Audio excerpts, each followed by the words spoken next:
Imagine waking up in a world where every memory you trust has been gently rearranged, not erased, not destroyed, just subtly rewritten by someone who smiles when they lie. This is not fantasy. This is gaslighting.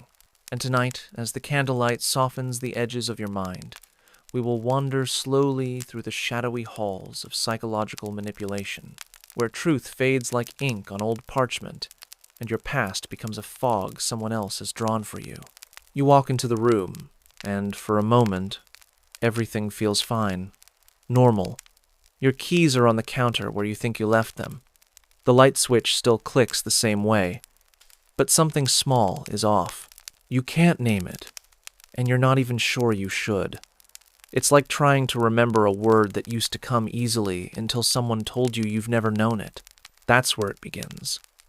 Not with screaming, not with fights that leave the walls trembling, just with a pause, a hesitation, a second where you doubt the most basic thing, yourself.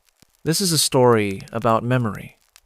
Not the big kind, not the ones in scrapbooks or stitched into speeches, but the little, slippery ones. The memories that make up your everyday. What you said, what they said, what time you got home, whether the door was locked, whether they meant that thing in a joke or in a jab, whether it happened at all. Tonight, we're talking about gaslighting. Yes, the term gets tossed around like confetti these days, but in its truest form, it's slower than people think. Softer. More like a leak than a flood. It's not usually loud. It's practiced, subtle, and terrifyingly boring at first, like water slowly reshaping stone, except the stone is your sense of truth. Gaslighting, in psychological terms, is a form of emotional manipulation where the abuser sows seeds of doubt in a targeted individual, making them question their own memory, perception, or sanity. It's not just lying, it's erasing the ink while you're still writing the sentence. Here's a cheeky warning. You probably won't make it to the end of this story. Not because it's too scary, but because it's too real, too slow, too soft, and your pillow is already calling. That's okay. This story will be here in the morning, unless someone tells you it wasn't. If you find this kind of slow, unraveling, strangely comforting, go ahead and like the video. It helps others find it too. And if you're still awake, drop your location and local time in the comments. It's oddly soothing to see where and when other tired people are listening.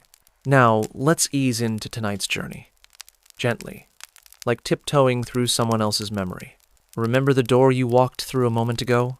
You'll be back. But for now, we rewind. You are sitting at a kitchen table. The lights are yellow. The air smells like yesterday's coffee and something faintly metallic. Across from you is someone you trust, or at least someone you've decided to. You say something casual, something like, "You said we were meeting at 6. They blink slowly, smile, sip their tea, and say, "No, I said 7. You're always mixing things up." There it is, the first cut. And you don't even notice you're bleeding. Obscure fact? In 18th century Vienna, there was a rumored method of controlling a lover by moving objects in their home slightly out of place just enough to unsettle them. The technique was whispered about in salons, disguised as romantic mischief. Historians still debate whether it was ever widespread or just an elaborate metaphor. But here you are, centuries later, standing in your own disarranged salon. And it's no metaphor at all. You start keeping lists. Not dramatic ones, just little notes in your phone. Times, dates, what was said, what wasn't. You don't tell anyone, because it feels absurd to need evidence for your own life. But still, you write. Dinner. 6:0 p.m. He said the heater was broken again. I wore the green sweater. He said it was blue. The entries are dull, dry, detail-heavy. No emotion, just breadcrumbs. Because something in you knows that without them, you'll forget the path, or worse, start walking in circles. And sure enough, it happens again. You're in the car, driving home, when the argument starts. It's about the window being left open. You say you didn't touch it. He insists you did. He even uses the phrase, "You always do this." And the way he says it, it's like this conversation has happened 100 times before, and you're just too irrational to remember. You go quiet. You do what people do when they're slipping. You second guess, then third guess, then surrender. Maybe you did leave the window open. Maybe. Gaslighting isn't just forgetting, it's being made to forget. It's someone quietly rearranging your memories like furniture and telling you it's always looked that way. The cruelest part? You begin to prefer their version. Here's your historical fact for the night. In the 1938 play Gaslight, which gave the phenomenon its name, a husband secretly dims the gas lamps and tells his wife she's imagining the change. The audience knows the truth. She does not. The genius of it? The gaslights never go out completely, just dim enough to be dismissed. There's something eerily poetic about that, isn't there? Now, here's something weird. In Japan, there's an untranslatable word, natsukashi, which refers to the bittersweet joy of remembering something that's gone.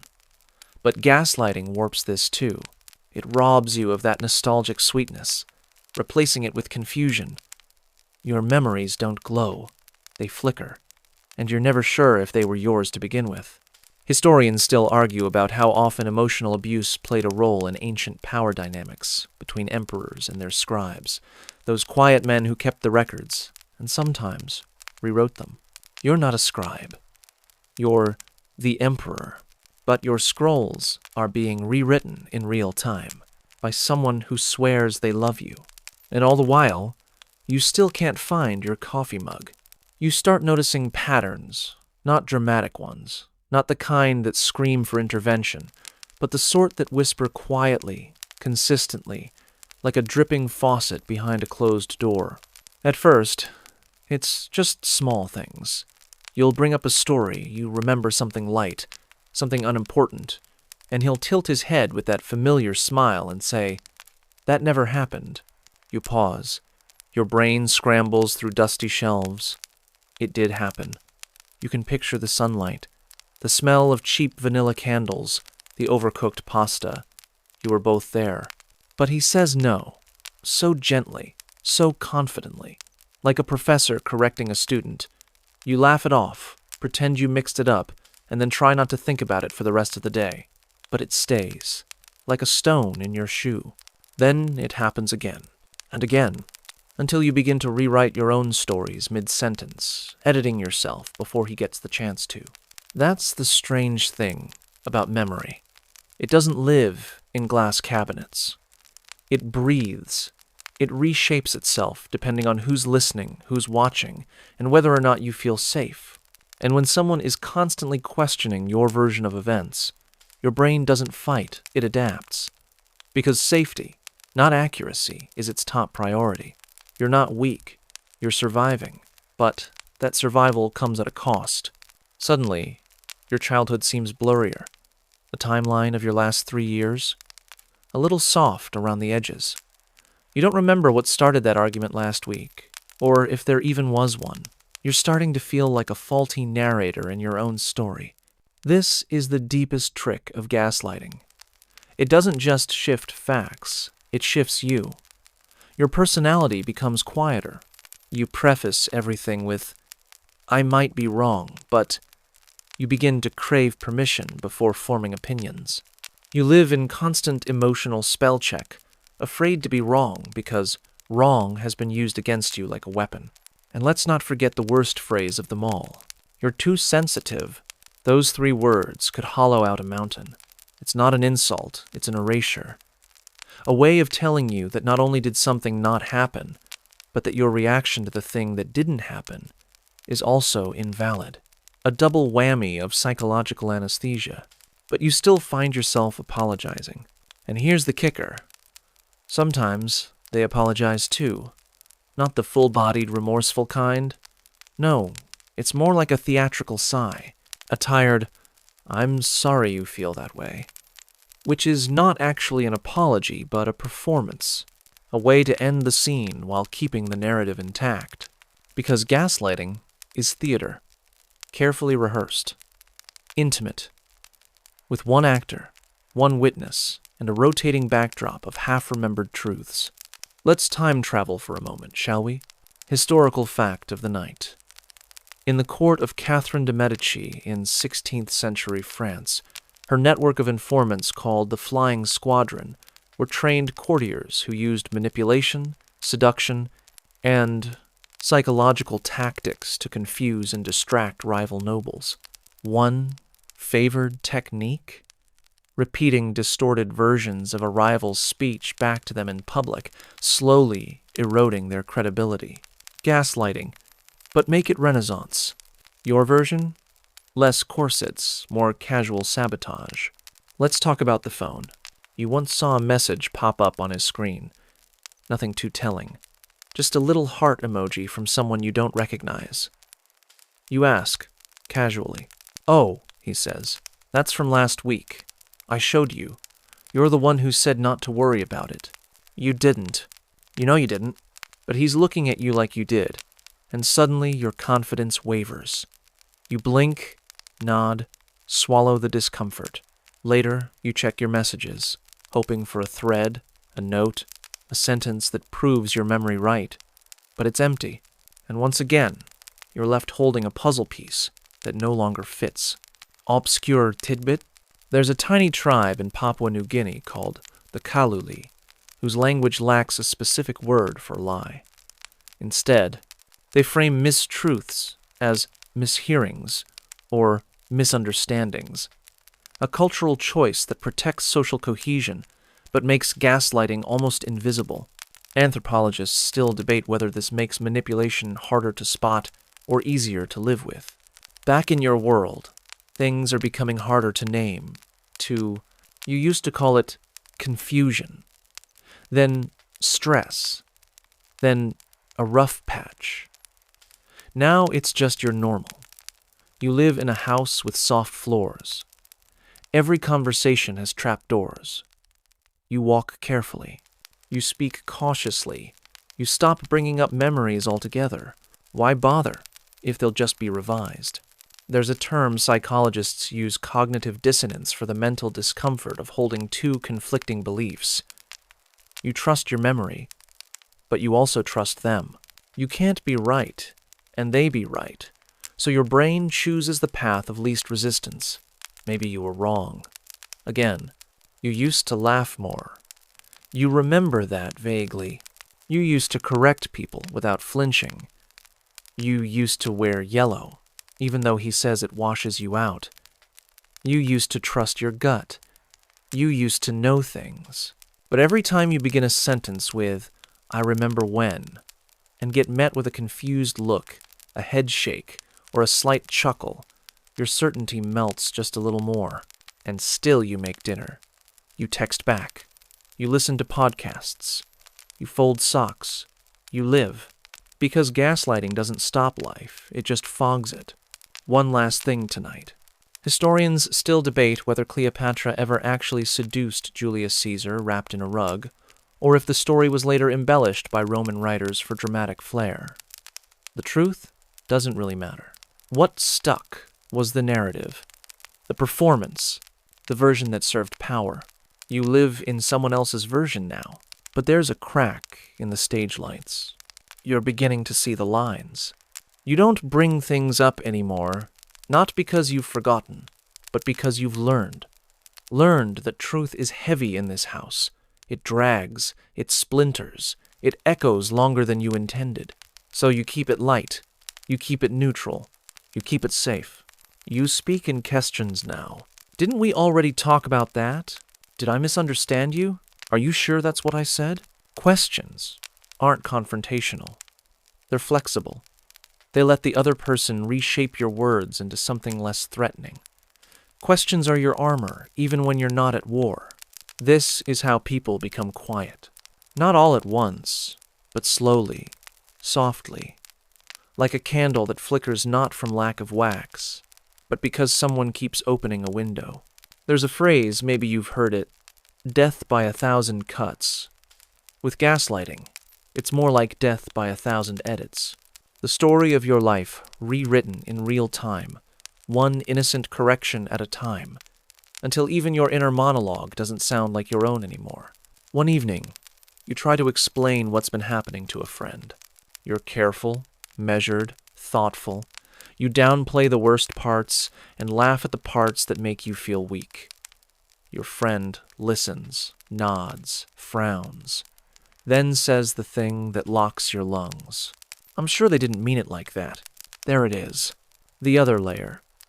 The social gaslight. The denial secondhand. Because here's the uncomfortable truth. Many people would rather believe your situation is just complicated than admit it's abusive. That would mean it could happen to them too. It's easier to imagine you're just misreading signals, overreacting, too sensitive. Again, you change the subject, back to safer topics, weather, work, streaming, shows with predictable endings. That night, as you wash your face, you catch your own reflection mid-expression somewhere between sadness and self-doubt. You barely recognize it. You used to have stronger eyes, firmer shoulders. Now you look like you're waiting for permission just to feel tired. You wonder when that happened. Gaslighting rarely comes with shouting. Sometimes it sounds like concern. You've been so stressed lately. You've really been forgetting things a lot. I worry you're not sleeping well. You nod. You agree. Because you have been forgetful. You are tired. Your emotions are all over the place. But here's the trick. They cause the chaos, and now they're treating your symptoms. They create the fire, then offer you a bucket with a hole in it. You thank them for trying. Tonight's historical detour? Let's take a detour to early 20th century Russia.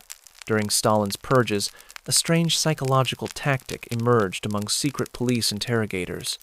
They would repeatedly deny the events of someone's arrest, what time it happened, who witnessed it. What they said until prisoners began to doubt their own recollection. Some confessed to crimes they never committed. Not under torture, but under confusion. Gaslighting on a state level. A terrifying fact. When someone controls your perception of time, they don't just change your memories, they change your reality. And it's not just words. Gaslighting is nonverbal too. The long silences after you speak. The sighs. The slow blinks. The ever-so-slight eye rolls that say, "There you go again." It's the misplaced objects, the deleted texts, the calendar that suddenly shows a different date for that dinner you swore was this Friday. The denial is never loud, because if it were, you could fight it. It's quiet. It's polite. It smiles. Let's talk about sleep, or rather, the way you don't sleep anymore. You lie awake longer. You replay conversations in your head, not to relive them, but to prove they happened. You stare at the ceiling, tracing every word they said, trying to catch them in contradiction only to second-guess your own retelling before the mental scene even ends. You fall asleep exhausted. You wake up exhausted. Because you're not just living your life anymore. You're curating it, editing it, explaining it to them, to others, to yourself. And that takes more energy than most people know. Obscure tidbit? In 19th century psychiatric hospitals, a diagnosis called hysterical amnesia was given disproportionately to women who expressed confusion about their daily lives. Many of them weren't delusional, they were responding to the chronic invalidation of their experiences. The term faded from medical journals, but the reality it described never really left. You begin to notice that your mind is not a sanctuary anymore. It's a courtroom, and you're both the defendant and the accused. You argue with yourself in advance of conversations that haven't happened yet. You practice your tone, your pauses, your evidence. You anticipate the moment they'll say, "That's not what happened," and you try to beat them to it by self-correcting before they do. Gaslighting makes you your own gatekeeper, which is perhaps its most brilliant cruelty. Historians still debate whether the philosopher Descartes, famous for saying, "I think, therefore I am," ever suffered from psychological manipulation. Some scholars believe his obsessive search for absolute certainty in thought may have stemmed from early life experiences where reality felt untrustworthy. Others think he was just annoyingly analytical. Either way, he understood one thing. The only thing you can really be sure of is that you're thinking. And some days, even that feels shaky. But here's a tiny miracle. A crack in the mirror. You read something, maybe a line online, or a post shared quietly in a forum somewhere. It says something like, "Gaslighting makes you question the things you know you saw." And you freeze. Because that's it. That's the thing. That's the shadow you've been chasing for months. Someone named it. Someone else saw it. It's small. It's digital. But it's enough. Because the truth, when you've been without it, shines like a lantern. You save the post. You don't tell anyone, but you read it twice before bed. And for the first time in weeks, you sleep without a courtroom in your dreams. You wake up a little earlier than usual. Not because you're suddenly well rested, but because your mind, so used to being on call, can't help itself. It's already running through a checklist before you even open your eyes. Did you lock the door? Did you reply to that message? Did you say too much at dinner? Were you too cold, too quiet, too obvious? You lie there in bed, staring at the ceiling, already negotiating with a reality that hasn't started yet. Then, something strange happens. You remember a conversation from months ago. A small one. One of the non-events that usually gets lost between errands and grocery receipts. But this one floats to the surface. It was a Sunday. The sky was soft and gray. You mentioned a childhood memory, something about losing your first tooth at the zoo, dropping it near the penguin enclosure. You remember laughing. He didn't. He said, "That didn't happen. Your mom said it was in the kitchen. You told me that." And the thing is, you didn't argue. Not because you were unsure, but because he seemed so sure, so confident, as if he'd done the research, as if your own life was a trivia card he'd memorized more accurately than you had lived it. But today, lying in bed, that memory pulses with color again. The penguins, the zoo map with greasy fingerprints, the cotton candy you weren't supposed to have. You know what happened. And suddenly, you realize something even more important. If he was wrong about that, he could be wrong about other things, too. This is a dangerous kind of clarity. Not explosive, not liberating, but whispering. Like a forgotten letter rediscovered in the lining of a coat. You carry this knowing quietly. You get up, make coffee, move through your day like normal. But the balance has shifted just slightly. Gaslighting relies on you never questioning the frame. It hands you a mirror and says, "This is who you are." And you stare, and accept, and adjust. But now you're noticing smudges on the glass. Here's your historical fact for the evening. During World War II, misinformation campaigns weren't just designed for the enemy. The Allies deliberately circulated altered maps and misleading timelines to confuse their own soldiers, keeping them in the dark for strategic morale management. Many soldiers only learned the truth years after the war. Some never did. Turns out, protecting the big picture often means sacrificing your access to the small ones. Just like in your world now. A narrative has been built around you, for you, without your input. You've been edited into a version of yourself that is small, uncertain, conveniently mistaken, and you've participated in that editing because it was safer than being called difficult. But now, you're beginning to notice the edits. That's how recovery begins, not in confrontation, but in observation. You start to listen to conversations differently. Not what's being said, but how it's being said. The tone, the pacing, the subtle pauses. You notice how often you get interrupted, how your jokes are recycled, how stories you told first are now told by them better, louder, with themselves in the center. You remember mentioning a book you loved. 2 weeks later, they're recommending it to you as if it was their discovery. You say, "I told you about that one." They smile, shrug. "Did you?" "I don't think so." The moment passes, but something inside you sharpens. This isn't a coincidence. It's a pattern. Obscure cultural tidbit. In traditional Inuit storytelling, memory is considered a communal act. Stories aren't owned by individuals, but shared through oral repetition. But there's a sacred rule. The teller must honor the source. To repeat without credit is to break trust with the village. A form of spiritual theft. What you're experiencing is theft, too. Not of objects, but of authorship. They're stealing your narrative. And somehow, they've convinced you that it's generous. Let's rewind again. There was a time when you spoke with more certainty. You weren't always cautious. You weren't always editing yourself mid-thought.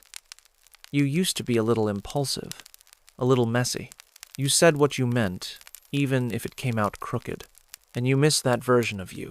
She's still there, under the rewrites, under the guilt and self-blame and polite nodding. She's in the room, watching, waiting for her lines back. Gaslighting rewires your brain to assume guilt first. If there's tension, it must be your fault. If they're cold, you must have done something. If they seem distant, you're probably too much. And so, you adjust. You shrink. You apologize more. You use emoji to soften texts. You rephrase opinions into vague observations.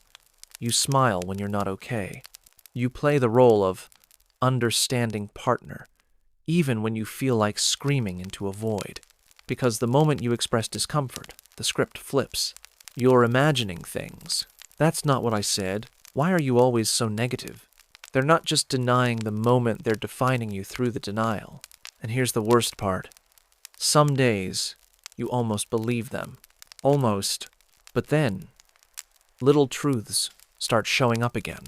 In flashes, in dreams, in smells and songs and stray photos you forgot to delete.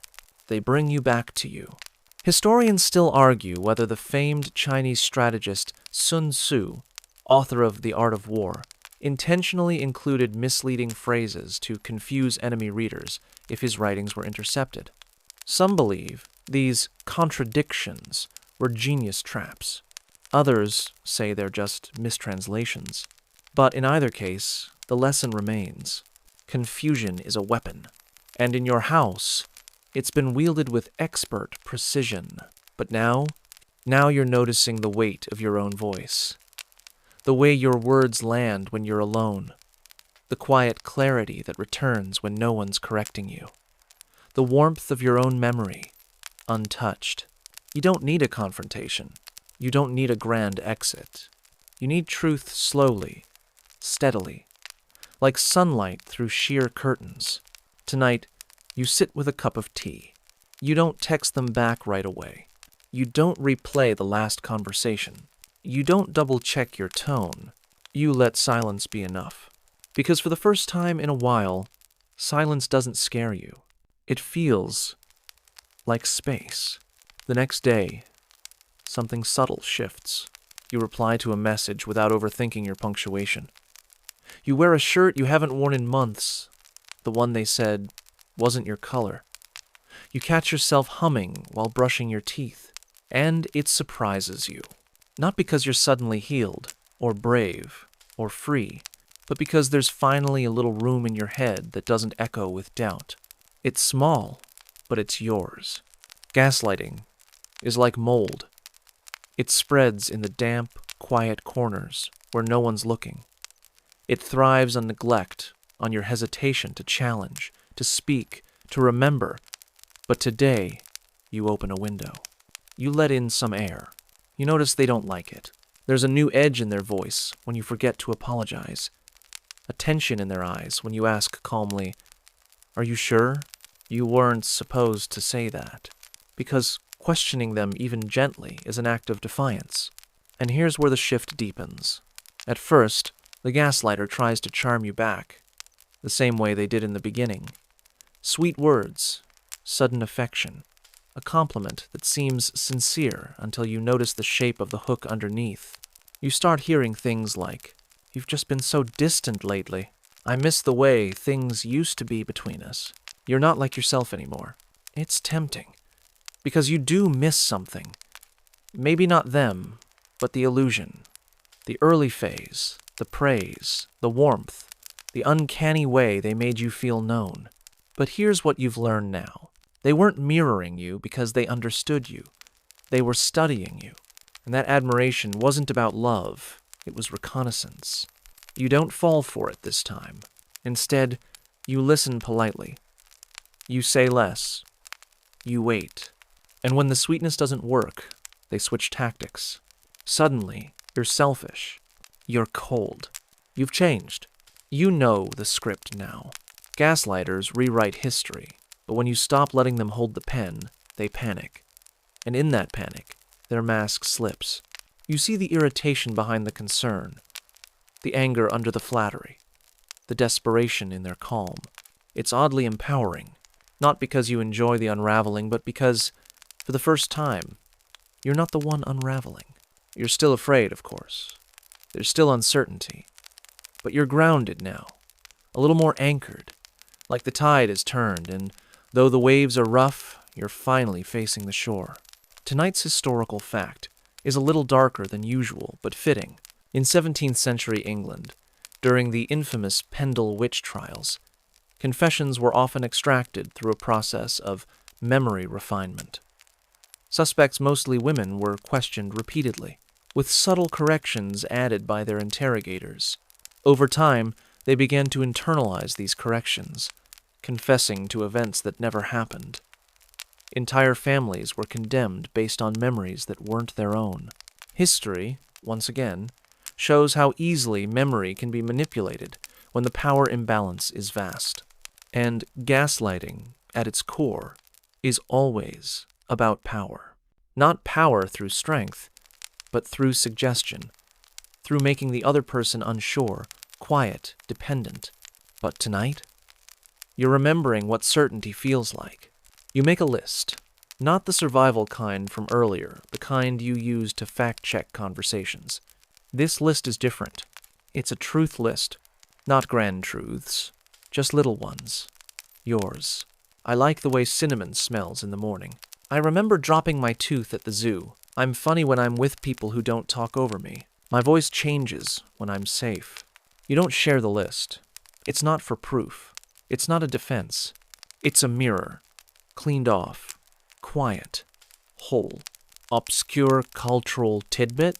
In some ancient Maori tribes, memory was considered a sacred act of storytelling, and those tasked with preserving it, known as tohunga, underwent years of training to keep oral histories intact, free from distortion. But they also carried an unspoken rule. If the story keeper began to forget, they passed the role on, because memory was too important to leave in uncertain hands. You, now, are your own tohunga. You've taken back the role of remembering. And yes, it's overwhelming. Sometimes it hurts. Sometimes it feels easier to go back, to let someone else narrate again. But then you catch yourself smiling at something stupid, something ordinary, like the shape of a cloud, or the way your coffee sloshes when you walk too fast. And you realize that, for once, you're experiencing something without mentally storing it for evidence later. You're just being.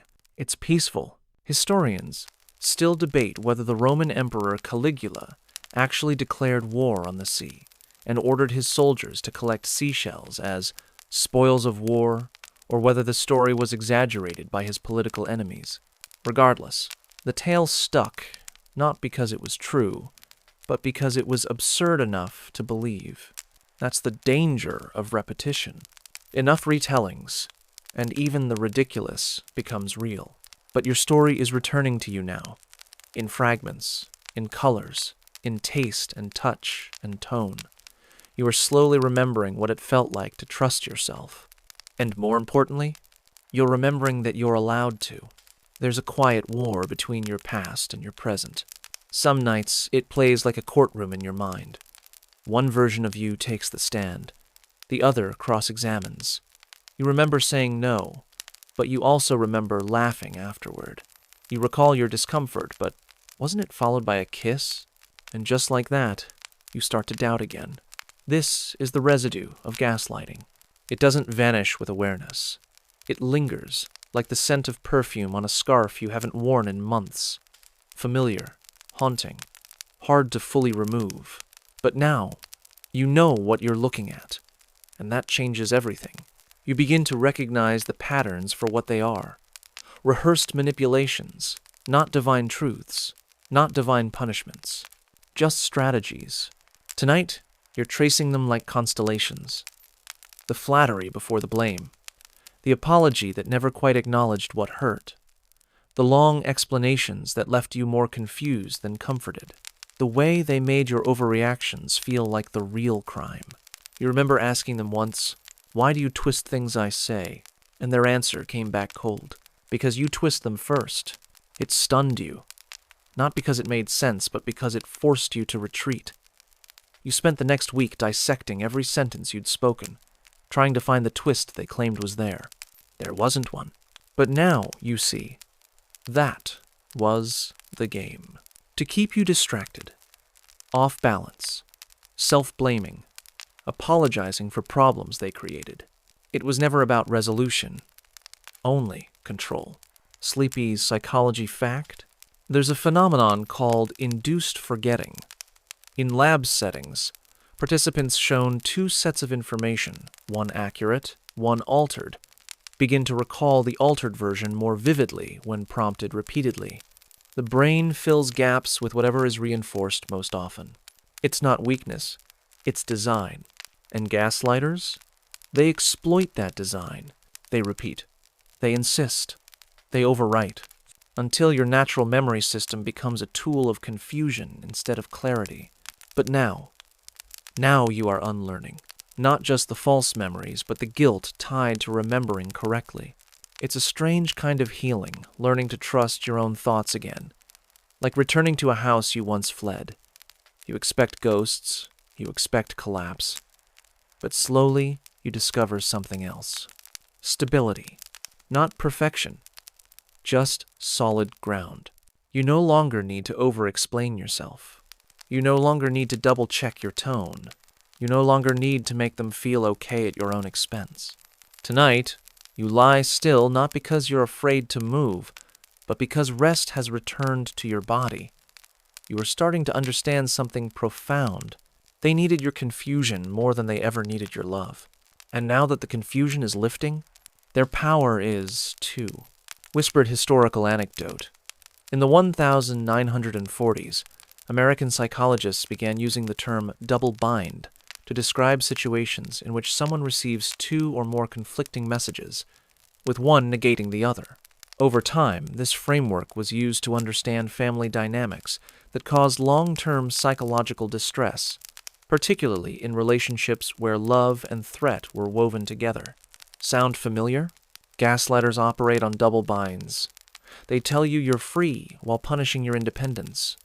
They say they love you while weaponizing your vulnerability. They praise your insight, then mock your intuition. They create a maze of contradictions. And when you can't find the exit, they say it's your fault for being lost. But here's something that might soothe you. The moment you stopped trying to make sense of their story, yours began to speak louder. You started seeing how your kindness was used, how your openness was flipped, how your need for connection became the lever they pulled to make you stay. But now, you are pulling away from the narrative they wrote for you, and you are not lost. You're just walking a path they never meant for you to find. There's a particular sound the world makes when you're no longer performing for someone else. It's subtle, like turning down static, like background noise, fading into silence. You notice the wind more, your own breath, the creak of the floorboards. It's not emptiness, it's clarity. You're no longer scanning for signs of disapproval, no longer decoding looks across a dinner table, no longer flinching at a 3-dot typing bubble on your screen. You are slowly returning to yourself, and even if it still feels unfamiliar, like wearing shoes that haven't been broken in, it is real. Tonight, you are reminded of something old sailors once whispered on long voyages. When the stars change, so does the tide. Your internal stars have shifted. You're beginning to steer by your own map again. And yes, There will be detours. Some nights, you may still reach for permission before peace. You may still flinch at shadows cast by long-gone storms. But you'll also notice something else. Your laughter, it's real again. Your thoughts, they echo in your own voice. Your sleep, a little deeper. Because healing doesn't always arrive with fanfare. Sometimes it tiptoes in quietly wearing socks, carrying tea, and whispering, "You did not deserve that. You are not broken. You are remembering now." And slowly, you start to believe it. There's a peculiar calm that comes after survival. Not joy, not celebration. Just a soft, persist quiet. Like your body finally got the memo that it's no longer in danger. Like your mind is walking barefoot across a floor that used to be covered in broken glass. Carefully, reverently, disbelieving. You survived. And now comes the strange part. Learning how to live without the chaos. Because for a long time, the chaos was your normal. The subtle digs at your memory. The sighs that made you shrink. The elaborate lectures about how things didn't happen the way you claimed. The apologies that were always riddled with blame. The exhaustion. The spiraling. The constant checking of yourself. It wore you down not in one dramatic blow, but in thousands of tiny abrasions. That's what gaslighting does. It doesn't explode. It erodes. And now that you've stepped away, you're left staring at the damage. At first, it's disorienting. You ask yourself, was it really that bad? You reread old messages. You revisit arguments in your head. You try to piece together the timeline. This is part of the healing. You're not crazy for needing clarity. You're not dramatic for craving validation. You're not weak for still flinching at the memories. You're rewiring, realigning, repairing. The things they called overreactions were survival instincts. The things they called confusion were symptoms of coercion. The way you began to second-guess your own memory, that wasn't forgetfulness. It was manipulation, repetition, psychological warfare, delivered in gentle tones and furrowed brows. Let that sink in for a moment. Not every abuser raises their voice. Some simply raise your doubt, and when that doubt becomes your default, you start censoring yourself before you even speak. You delete the message before it's sent. You backtrack on your own truths. You brace yourself for the reaction that never matches your intention. But here's something important. You're not living there anymore. Now, you can say something simple and believe it. I felt hurt. I remember it differently. I don't want to argue. And you can mean it without fearing that those words will be flipped into weapons. You are learning to exist outside the emotional funhouse mirror they built around you. And the reflection you see now? It's clearer than it's been in years. Psychology moment. Researchers have found that people exposed to prolonged emotional invalidation, especially gaslighting experience, a phenomenon called self-concept erosion. It's when your internal compass becomes so destabilized that you rely on external sources for reality checks. In extreme cases, victims report feeling like they're floating outside themselves, watching life happen rather than living it. Sound familiar? But here's what's remarkable. The brain is plastic. The mind is resilient. The self, it's not erased, only buried. And you, dear listener, are digging your way back. Not in a rush, not in a panic, but slowly, quietly, like someone brushing sand off an old map and realizing the destination was always marked. You just forgot where to look. Tonight, maybe you remember something small, a moment when you knew something was off but were talked out of it. A time when you felt joy and it didn't have strings attached. A memory that felt pure, untouched by correction. These memories are anchors. Let them steady you, because while gaslighting distorts, your core truth doesn't disappear. It waits. Sometimes in your body, tight shoulders, clenched jaw, that twitch behind your eye when a certain phrase is repeated. Sometimes in your dreams, those long looping nightmares where you're always trying to explain yourself to someone who just won't listen. Sometimes, in the silence, when you sit still and feel the strange grief of having lost time, energy, and trust in someone who never truly earned it. But that grief, it's sacred. It means you're no longer numb. It means you're waking up. There's a phrase used in trauma recovery circles. What you name, you tame, and you, tonight, are naming things that were once forbidden. The manipulation, the lies, the rewriting of history. You are taking those invisible threads and pulling them into the light. And every time you do that, something shifts. Not because you're angry, not because you want revenge, but because you deserve clarity. And clarity, for a survivor of gaslighting, is revolutionary. Let's slow down here. Breathe with that. Clarity means you no longer rehearse how to defend your feelings. Clarity means your memory doesn't need a witness to be valid. Clarity means you recognize manipulation not as mystery, but as pattern. And with pattern comes prediction. With prediction comes power. With power comes peace. Not overnight, but eventually. Think of it like this. Imagine you're in a foggy forest. You used to walk these woods with someone who insisted they knew the way, but every turn left you more lost. Every question was met with blame. Every attempt to leave was met with guilt. Now, you walk alone. The fog is still here, but it's thinning. And up ahead, a path that feels right. Not because someone told you it is, but because your body isn't bracing anymore. Because your intuition isn't being drowned. Because the voice in your head sounds like you again.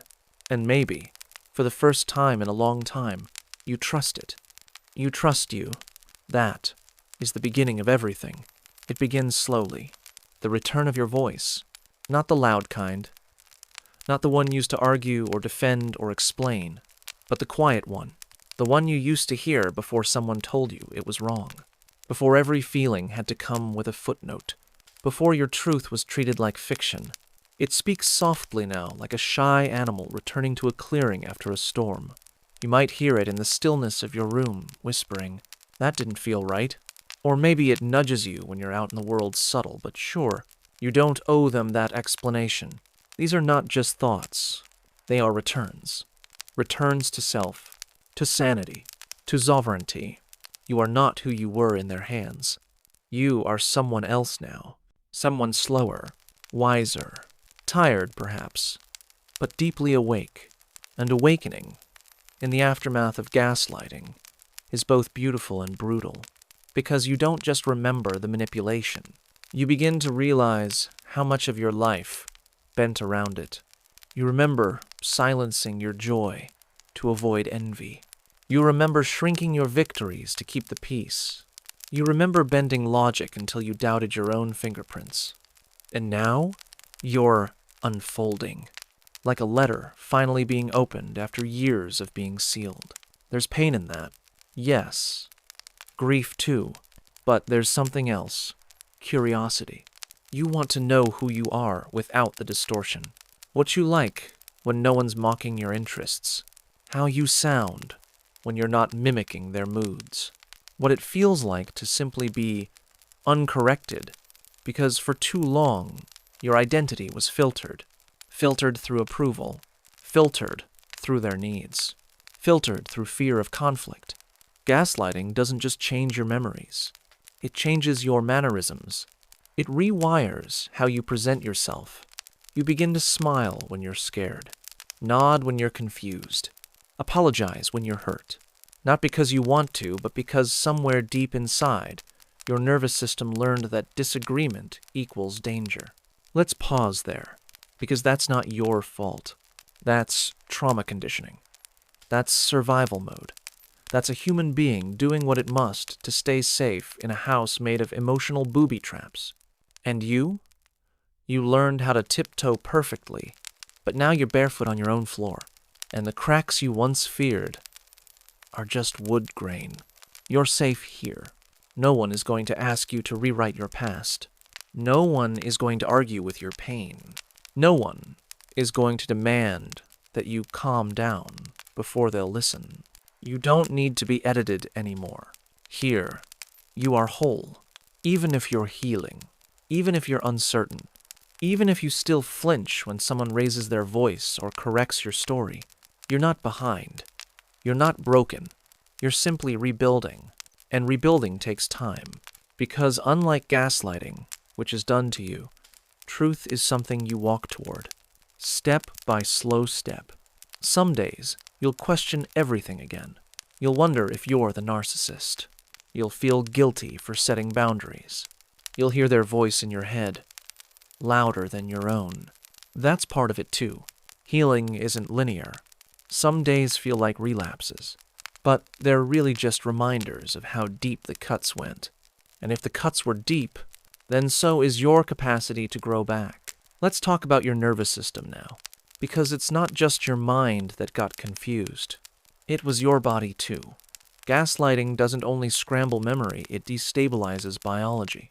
Hypervigilance becomes a default setting. You scan rooms for mood shifts. You prepare escape plans in your head. You feel tired in your bones, even after sleep. That, too, is normal. It's called CPTSD, complex trauma, and it's a physiological echo of prolonged emotional warfare. The good news? Your body listens. It heals, gently, slowly, but surely, with quiet, with nourishment, with words that match actions, with people who don't make you explain your every emotion, and maybe most importantly with self-trust. You're learning to believe yourself again, not blindly, not with arrogance, but with the kind of grounded certainty that can say, "This happened, this hurt, I'm allowed to protect myself." Let those words sit with you tonight. You're allowed to protect yourself, even from people who didn't hit, even from people who claim they never meant to hurt you, even from those who say they only want what's best. Intent does not erase impact, and your boundaries are not punishments. They are instructions for respect. You're no longer shrinking to fit someone else's comfort zone. You're expanding into your own. It might feel strange, lonely even, because for a while, the silence after gaslighting feels like emptiness. But what if it's actually space? Space to breathe, to choose, to listen to your own inner weather. Not every cloud is a storm. Not every disagreement is danger. Not every mistake is a betrayal. You're recalibrating. You're no longer mistaking calmness for boredom, kindness for manipulation, conflict for catastrophe. You are learning the difference between chaos and chemistry. And that's emotional evolution. So tonight, let yourself exhale. Let the past unravel a little more. Let your breath be the only thing you need to control right now. In, out, safe, here. And know this, you don't need to be perfect to be real. You don't need to remember everything to be believed. And you don't need their apology to begin again. You are already becoming your own closure. And that is the most powerful story of all. You're standing in the kitchen again. The same kitchen where, once upon a time, you used to hum while slicing vegetables and tap your spoon along the rim of the pot. You had a rhythm, a kind of invisible music of your own. But tonight, the silence is deafening. And the spoon, you drop it. Clang. Too loud. You wince. Then you look down and notice your hands are trembling, but you don't remember being scared, or sad, or angry. You just are. A low buzz under your skin that never goes away anymore. It's like the tremble has replaced emotion, and you wonder, when did that happen? Welcome to the middle part of gaslighting. The dimmer switch is almost all the way down now, and so are you. This is the part where you stop trying to figure it out and start simply surviving it. Remember when you used to argue back? Used to raise a skeptical eyebrow when something didn't make sense? Yeah, now you just nod. Sometimes you even smile. Your inner compass, once sharp and judgmental, now spins without direction. You don't trust it. You don't even check it anymore. Why would you? Every time you've tried to rely on your memory, it's failed you. Or rather, they told you it did. Gaslighters, true ones, don't just lie. They reinterpret. They weave narratives like master screenwriters, handing you a rewritten version of events where they're always misunderstood, always innocent. And you're dramatic, overly sensitive, bad at remembering details. But don't worry, they remember for you. And how lucky you are for that. Do you recall that dinner party? The one where you brought up a simple disagreement you'd had the night before, thinking maybe it was time to laugh about it? The one where their face froze into that blank, blinking calm that always meant something terrifying was coming? You said, "Remember last night when you said I was embarrassing?" They said, "I never said that. You're imagining things." You said, "No, you definitely did. I remember." They said, "You must have misheard. I would never say that." You said, "But I felt really hurt." They said, "Wow, you're really obsessed with twisting my words lately. Maybe talk to someone about that." And the room got quiet. Not just awkward quiet, icebox quiet. Your guests fidgeted. Someone coughed. You laughed it off. Later, you apologized. That's when it happens. You start pre-apologizing for remembering things. "I'm probably wrong, but didn't you say, 'This might sound silly, but I thought, maybe I misunderstood, but I felt—'" You're always giving yourself an exit now. A parachute in case your reality turns out to be wrong again. And they love it. Oh, how they love watching you unravel your own certainties like a sweater with a loose thread. Tug, tug, tug. Until you're left with nothing but the vague shape of what used to be warm. You've become your own censor. You scan your thoughts like a customs officer checking for contraband. Too emotional, too suspicious, too direct. Send it back. Funny thing, though. Gaslighting doesn't always come from cruel people. Sometimes it comes from people who seem sweet, quiet, even broken. There's a theory, among some psychologists still debated, of course, that many gaslighters don't even know they're doing it. They're not twirling a mustache in the mirror, plotting to ruin your grip on time and memory. They're often deeply insecure, terrified of accountability, and addicted to control. That doesn't make it okay. But it does explain why it's so subtle at first, like mold creeping under paint. One obscure cultural example: in post-war Japan, there was a term used in psychological circles, kyoku gensho, or false memory syndrome. It was primarily used among family systems where shame and saving face were so prioritized that members, especially mothers, would alter the memory of children through gentle denial and repetition. A child might say, "You hit me that day," and the mother would smile softly and say, "Oh no, darling, you must have dreamed it. I've never laid a hand on you." With enough repetition and enough parental warmth, the memory frayed and eventually disappeared.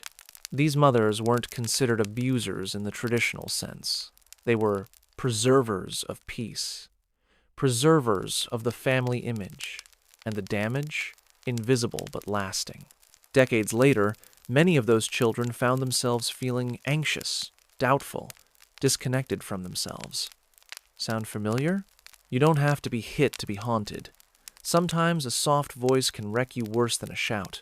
Historians still debate whether Emperor Caligula actually declared war on the ocean, or if it was a later smear campaign by hostile senators. But one thing is clear: he made everyone around him so unsure of reality. They couldn't tell when a command was a joke, a test, or a death sentence. He'd demand the impossible, watch you fail, and punish you for disappointing him. Sound like anyone you know? That's another layer of gaslighting, the shifting of goalposts. First, they say, "Just be honest with me." So you are. Then they say, "Wow, you didn't have to be that honest." Next time, you tone it down. They say, "Why are you being so distant?" Eventually, no matter what version of you shows up, it's the wrong one. You become a Rubik's Cube they keep scrambling, then blame you for not being solved. It's not just your memory they distort. It's your sense of self. Here's a fun irony. People who've been gaslit over long periods often become obsessed with accuracy. You fact-check yourself constantly. You screenshot texts. You keep receipts. You start stories with, "I could be wrong, but here's the exact quote from Tuesday at 3:47 p.m." Your brain, once fluid and intuitive, now lives in cross-examination mode. You are the defendant, and the lawyer, and the jury, and every thought has to be proven. That's exhausting, isn't it? Let's try something. Just for tonight. Trust your gut. You don't have to act on it. Just acknowledge it. Like a quiet guest sitting in the corner of your room. You don't have to argue with it. Just nod. Offer it tea, because sometimes your body remembers what your mind has been trained to forget. And no matter how many times someone tells you that never happened, the fact that you felt it matters. Emotional memory is real. Subjective doesn't mean false. It means human. So what do you do when you wake up one day and don't recognize yourself? When you walk into a room and feel like a ghost of your former self is already sitting there? You breathe. You drink a glass of water. You text a friend without overthinking it. You name what you feel without apologizing. You choose one small truth and hold it gently in your palm until it feels solid again. That's all you need for now. We'll keep going soon. But first, just sit with that one small truth. Whatever it is, it won't betray you, and neither will we. You stand at the sink again, don't you? Watching water circle the drain like a memory just out of reach. It's warm, the kind of warmth that should comfort you but doesn't. Your hand moves mechanically. Wash the cup, rinse the cup, dry the cup. But part of you isn't really here, because just an hour ago, or was it yesterday, you told someone something important, and now, somehow, they say it never happened. You never said that, they insist, a smile too still on their lips. I would have remembered. But you do remember, don't you? That exact moment, how you were holding your phone, your fingers nervously tracing its edge. You remember the word you chose, deliberately calm, deliberately kind. You said you needed space. You said you were hurt. Or maybe you just said no. And now they say you never said it at all. This is where gaslighting shifts from subtle disorientation to outright distortion. It goes beyond the missing mug, or the misplaced keys, or the odd look when you question something. Now it's your timeline, your entire sequence of reality that's being scrambled. Memory, after all, isn't just a filing cabinet of moments. It's emotional, sensory, loosely strung together by feelings, associations, smells, glances. You don't remember what happened, you remember how it made you feel. And that's exactly what they target next. You tell them you cried that night. They pause, tilt their head. No, you didn't. They reply softly, like a disappointed teacher correcting a child. You weren't even upset. They plant doubt like seeds. And like any overwatered houseplant, you begin to rot from the roots. Here's the sinister part of it. You want to believe them, because what they're offering is a cleaner version of reality, one where you're not emotional, not broken, not out of control. You want their version to be true. That version feels easier to live in. In some twisted way, gaslighting is comforting. It offers you escape from your own messy humanity. That's why it works so well. You see, gaslighting isn't about lying. It's about rewriting the narrative in real time, making their script the only one you're allowed to follow. Suddenly, every "I don't remember it that way" turns into "maybe I misheard." Every "you're too sensitive" morphs into "maybe I overreacted." Every "that never happened" evolves into "maybe I imagined it." Gaslighting forces you to question your own operating system. It crashes your software, then installs a virus disguised as a smile. The most chilling part? Once you're in it, you start to police yourself on their behalf. You stop bringing things up. You stop trusting your gut. You edit yourself mid-sentence, because why cause conflict over something you're probably wrong about anyway? This isn't forgetfulness. It's reprogramming, and it runs deep, so deep, that eventually you begin to do the job for them. I know I'm overthinking. I'm probably just tired. It's just me, right? Just me. That's the goal of gaslighting. Isolation in its most efficient form. But here's what they never tell you. Gaslighting only works on people who care. People who reflect, who internalize, who want to understand and be understood. The abuser's tool only functions if you're soft enough to absorb it. And maybe that's your hidden strength. Let's wander for a moment, shall we? Back to 1938, when the word gaslighting first flickered into pop culture through a stage play called Gaslight, where a husband dims the gaslights in their home just enough to unsettle his wife. When she notices, he tells her she's imagining it. She begins to unravel, piece by fragile piece, and the audience, watching from velvet seats, shivered not at the villain's actions, but at how reasonable he sounded. That's the thing. Gaslighters aren't cartoon villains twirling mustaches in shadows. They are composed. They are calm. They are reasonable. And in comparison, your hurt seems hysterical.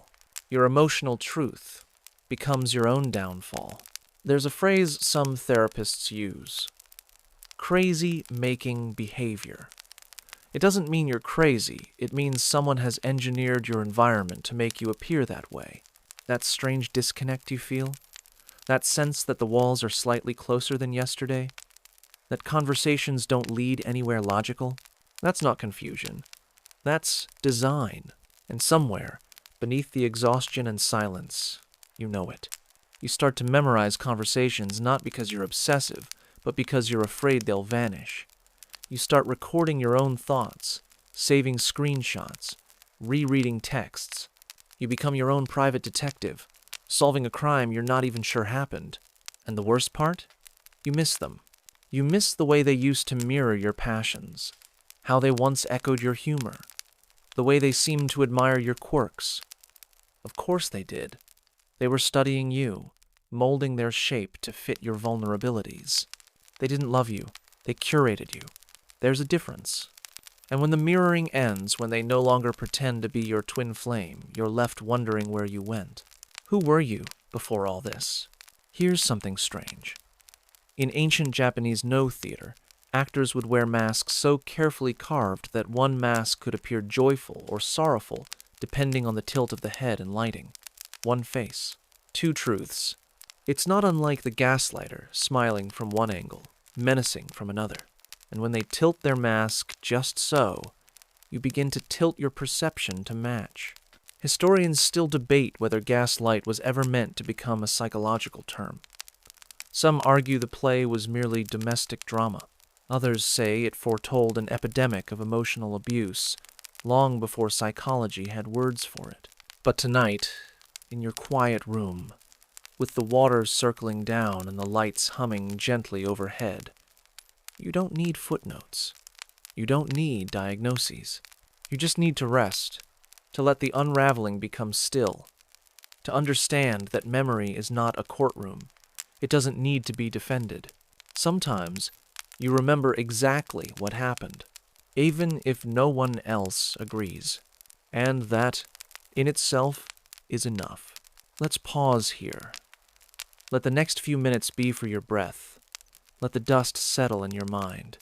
Let the sound of your pulse replace the spinning carousel of second-guessing. You're not losing your grip. You're finally seeing clearly. Now close your eyes a little heavier. Sink a little deeper.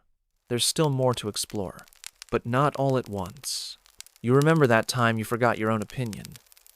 It was mid-conversation, maybe over dinner, maybe on a quiet walk, and suddenly you just agreed. Not because you truly did, but because the air around you had started to shimmer with warning. You saw the narrowing of their eyes, the subtle twitch of a jaw, that sudden silence that said more than words ever could. And so you nodded, and they smiled. That's how the script goes. You learn to trade your thoughts for peace. Like a tired diplomat negotiating with a regime that pretends to be reasonable until it doesn't. By now, you've grown familiar with how the gaslight flickers. You're learning to recognize the crackling sound it makes when someone rewrites a shared memory right in front of you. But the more interesting question is this: why does it work so well? Why does your brain, with all its complexity and logic and history, let someone else walk in and redecorate? Let's step quietly into that tonight. First, a soft reminder. Your memory isn't a vault. It's a garden replanted, reshaped, gently or violently, pruned depending on mood, weather, and who's standing next to you when the rain starts. Neuroscience suggests that every time we recall a memory, we alter it slightly, like pulling out an old photo and smudging the edges with each touch. You don't remember the past. You reconstruct it, and that makes you wonderfully, tragically human, which is exactly what the gaslighter depends on. Because if memory is soft clay, all they have to do is nudge your fingers while you sculpt. Let's say you confront them maybe calmly, maybe after weeks of building up the courage. You bring up something that hurt, something they said or did or implied, something real, and they blink slowly and say, "That never happened." Or worse, "Why would you think that? You've been so sensitive lately." You feel your spine stiffen, your mind skip a beat, and then the next blow. You're remembering it wrong. And there it is. The seed is planted. What follows isn't just self-doubt, it's erosion. You begin to question not just the event, but your own reliability. Did I overreact? Am I really too emotional? Did I misinterpret their tone? And in that moment, your mind reshuffles. It's not deletion, it's replacement. Now, here's a curious historical side path. In the 1950s, a psychologist named Elizabeth Loftus would go on to demonstrate just how pliable memory can be. Through a series of experiments, she showed that you could convince someone they'd seen a non-existent stop sign in a video, or that they'd met Bugs Bunny at Disneyland. Spoiler, Bugs Bunny is not a Disney character. But what's more chilling than the science is the application. Gaslighting doesn't just distort, it isolates.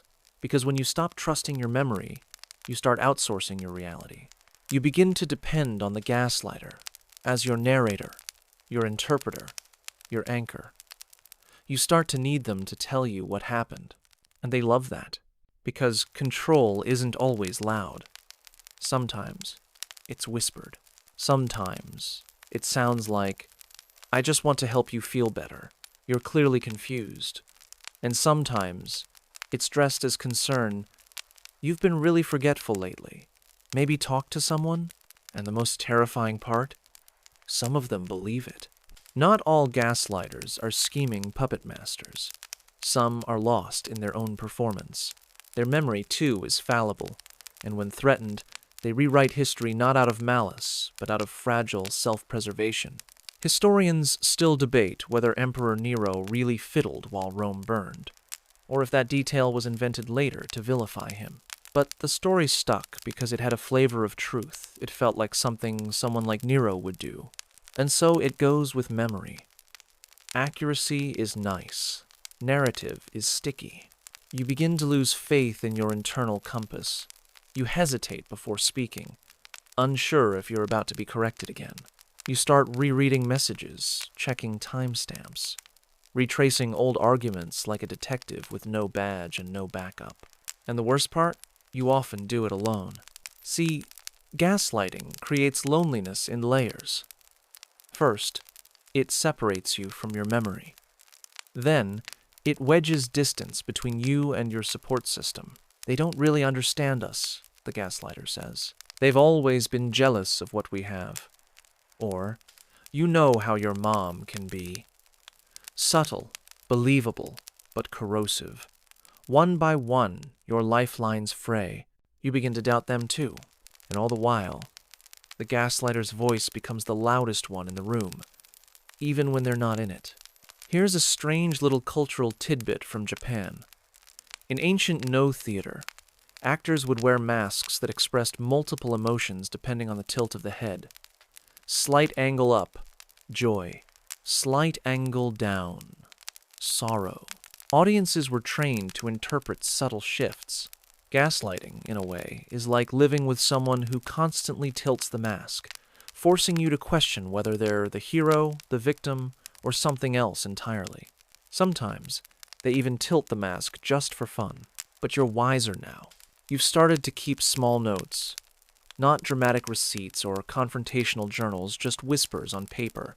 Tiny reminders to yourself. I remember what was said.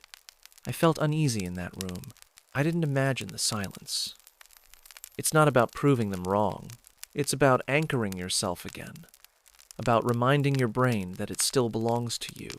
The gaslighter's favorite trick is making you believe you're the unreliable narrator. But the truth is, you're the author. Always have been. You just forgot to hold the pen for a while. So tonight, as you drift deeper, breathe slowly. Picture a library inside your chest. Wooden shelves, faded bindings, a quiet lamp glowing on a table. These are your memories. And while some may be fragile, none are beyond repair. You are allowed to return to them. You are allowed to trust yourself again. And if you ever feel like you're forgetting something important, look closely. Sometimes the thing they erased is you. Now rest. Let your breath steady. You're not alone in that library anymore. The gaslight may flicker, but the truth has a longer flame. And the night, at last, is silent. You've always thought of your memory as a kind of old library. Dusty, maybe. A little out of order in the emotional reference section. But honest. A place where the real you is archived. Somewhere in that head of yours, there are versions of you at age 5, 13, 27 pages of your private story that no one else gets to rewrite. Except they already did. Somewhere along the way, a soft hand started rearranging the shelves. Nothing major at first. A name switched here. A motivation questioned there. You started doubting how things really went, not because they were unclear, but because someone kept insisting they were. And they didn't shout it. No, gaslighting doesn't usually arrive like a thunderstorm. It's more of a leak. Slow. Drip, drip, drip. Until one day, you slip on a memory that no longer belongs to you. You're sitting across from them at dinner again. They're smiling just barely. You've said something they don't like, though it seemed fine to you. They don't argue. That would be too obvious. Instead, they tilt their head, lower their voice, and ask, "Are you sure that's how it happened?" A simple question, but you feel it like a pin in the gut. You pause. Think. Try to go back to the moment. You were angry, yes, but not unhinged. You were upset, but not cruel. Or were you? Now you're not so sure. They sit back, take a slow sip of wine. That's all they needed to do. Just plant the question. The rest of the work, you'll do it for them. You'll review the tapes in your head over and over. You'll dig through your internal library, looking for proof. And with each review, the original gets blurrier, until what's left is their version filed neatly under your own thoughts. Historians still debate whether Cleopatra actually died by snakebite, or if that was a poetic flourish added later. What they agree on is this. When enough time and enough retellings are involved, the truth becomes negotiable. Your personal Cleopatra moment, your memory might not die from venom, but from narrative, erosion, soft edits, rewrites, your inner historian giving in to the pressure of a louder narrator. Gaslighters aren't always malicious masterminds. Sometimes they're insecure. Often they're afraid. And what scares them most is a version of you that knows what it saw, what it felt, what it heard. If they can change that, even a little, they don't need to control your choices. They only need to make you unsure. Because doubt is more obedient than fear. There's a strange psychological phenomenon called choice blindness. In a 2005 study, researchers showed participants 2 photos and asked them to pick who they found more attractive. Then, here's the trick: they secretly swapped the photos after the choice was made.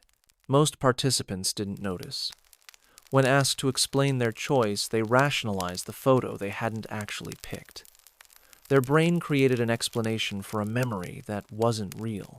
That's the unsettling part. Your mind wants so badly to make sense of the present that it will rewrite the past. And in relationships built on manipulation, this gets weaponized. You said you'd be home by 8. No, I said I might be. Well, that's not how I remember it. You always do this. It becomes a script. You play a role. The longer you stay, the more lines you memorize, until eventually you forget you ever wrote a different version. Remember the way they mirrored you in the beginning? Copied your favorite shows, your slang, your tastes? Now that mimicry works in reverse, you start mimicking them. You downplay your feelings to match their reactions. You adjust your tone before they even comment. You anticipate their moods like weather and edit yourself accordingly. Your memory becomes less of a record and more of a forecast. Not what happened, but what keeps you safe. In medieval Europe, there was a concept called damnatio memoriae, a formal erasure of a person's existence from records, art, and coins, to be forgotten on purpose. In relationships colored by gaslighting, this happens informally. You're slowly scrubbed out, first from arguments, then from stories, eventually even from your own memory of events, like an old statue that's weathered blank. And the irony? The more you doubt yourself, the more they seem reasonable. You may start to describe yourself as overly sensitive, forgetful, confused. You repeat their labels. You carry them like unpaid parking tickets in your emotional glove box. Meanwhile, they get to be calm, rational, the stable one. It's a brilliant sleight of hand. Because now, if you finally snap or just leave, they can point back and say, "See? I told you they were unstable." They get to be the hero in your exit story. And you? You're left trying to reconstruct the timeline, matching memories like crime scene photos, asking friends, "Do you remember if I said this?" Digging through old texts to prove a conversation even happened, second-guessing your anger, your joy, your tears. That's the cost of emotional manipulation. Not just losing time, but losing trust in your own mind. But here's where things begin to shift. Somewhere deep inside, a small part of you never bought the narrative.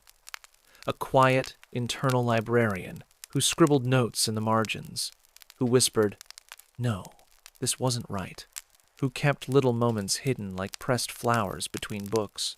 A photo they didn't delete, a voice recording, a gut feeling, a dream you couldn't shake. That part of you? It's still there. Weary, maybe, but not erased. And as we float deeper into the calm tonight, I want you to picture that version of you again. The one that doesn't need approval to validate memory. The one that remembers the truth even when it isn't believed. You're not crazy. You're not broken. You're recovering your own archive, one night at a time. Now, let your shoulders relax. Your jaw can unclench. There is nothing to fix in this moment. Just a slow breath, in through the nose, out through the mouth. You are safe. And the next time someone questions your memory with a sly, "Are you sure?" you might just smile and reply, "Yes, and I don't need you to agree. Sleep is near. Your story is yours again." Let it drift back to you. So, you sit at the kitchen table, staring at a bowl of cereal you're not entirely sure you made. You remember walking into the kitchen. You remember opening the cabinet. But somewhere between pulling out the spoon and pouring the milk, the moment went foggy. It's not that you forgot, it's more like the memory folded itself in half, tucking the edges in like a child's paper fan. And the strange part? You don't even feel alarmed. You just blink, spoon in hand, and think, that's odd. This is the aftershock of prolonged gaslighting. The slow, steady compression of your timeline, where events begin to feel like someone else's dream. You no longer trust what you know because knowing has become negotiable, subject to revision, a pliable thing, like wax under the heat of another person's insistence. You used to argue. You used to defend your version of reality with the conviction of a courtroom witness, but now it just feels easier to nod and say, maybe you're right. That phrase, maybe you're right, isn't just an agreement. It's a surrender, and it sneaks up on you quietly. It slips past the gates of your self-trust, disguised as maturity, as compromise, as the noble thing to do in a relationship where peace is worth more than pride. But here's the trick. A narcissistic gaslighter isn't interested in peace. They're interested in power. And nothing is more powerful than owning the past. Because once they control the past, they control the narrative. And once they control the narrative, you forget how the story even began. Let's say you bring up something painful, a moment where you were hurt, betrayed, lied to. You try to talk about it, and what do you get? Oh, that never happened. You're remembering it wrong. Why are you so sensitive? Sometimes they don't even say you're wrong, they just laugh. A quick, light chuckle, dismissive, casual, like the thing you're describing is fiction, or worse, melodrama. You feel ridiculous before you've even finished your sentence.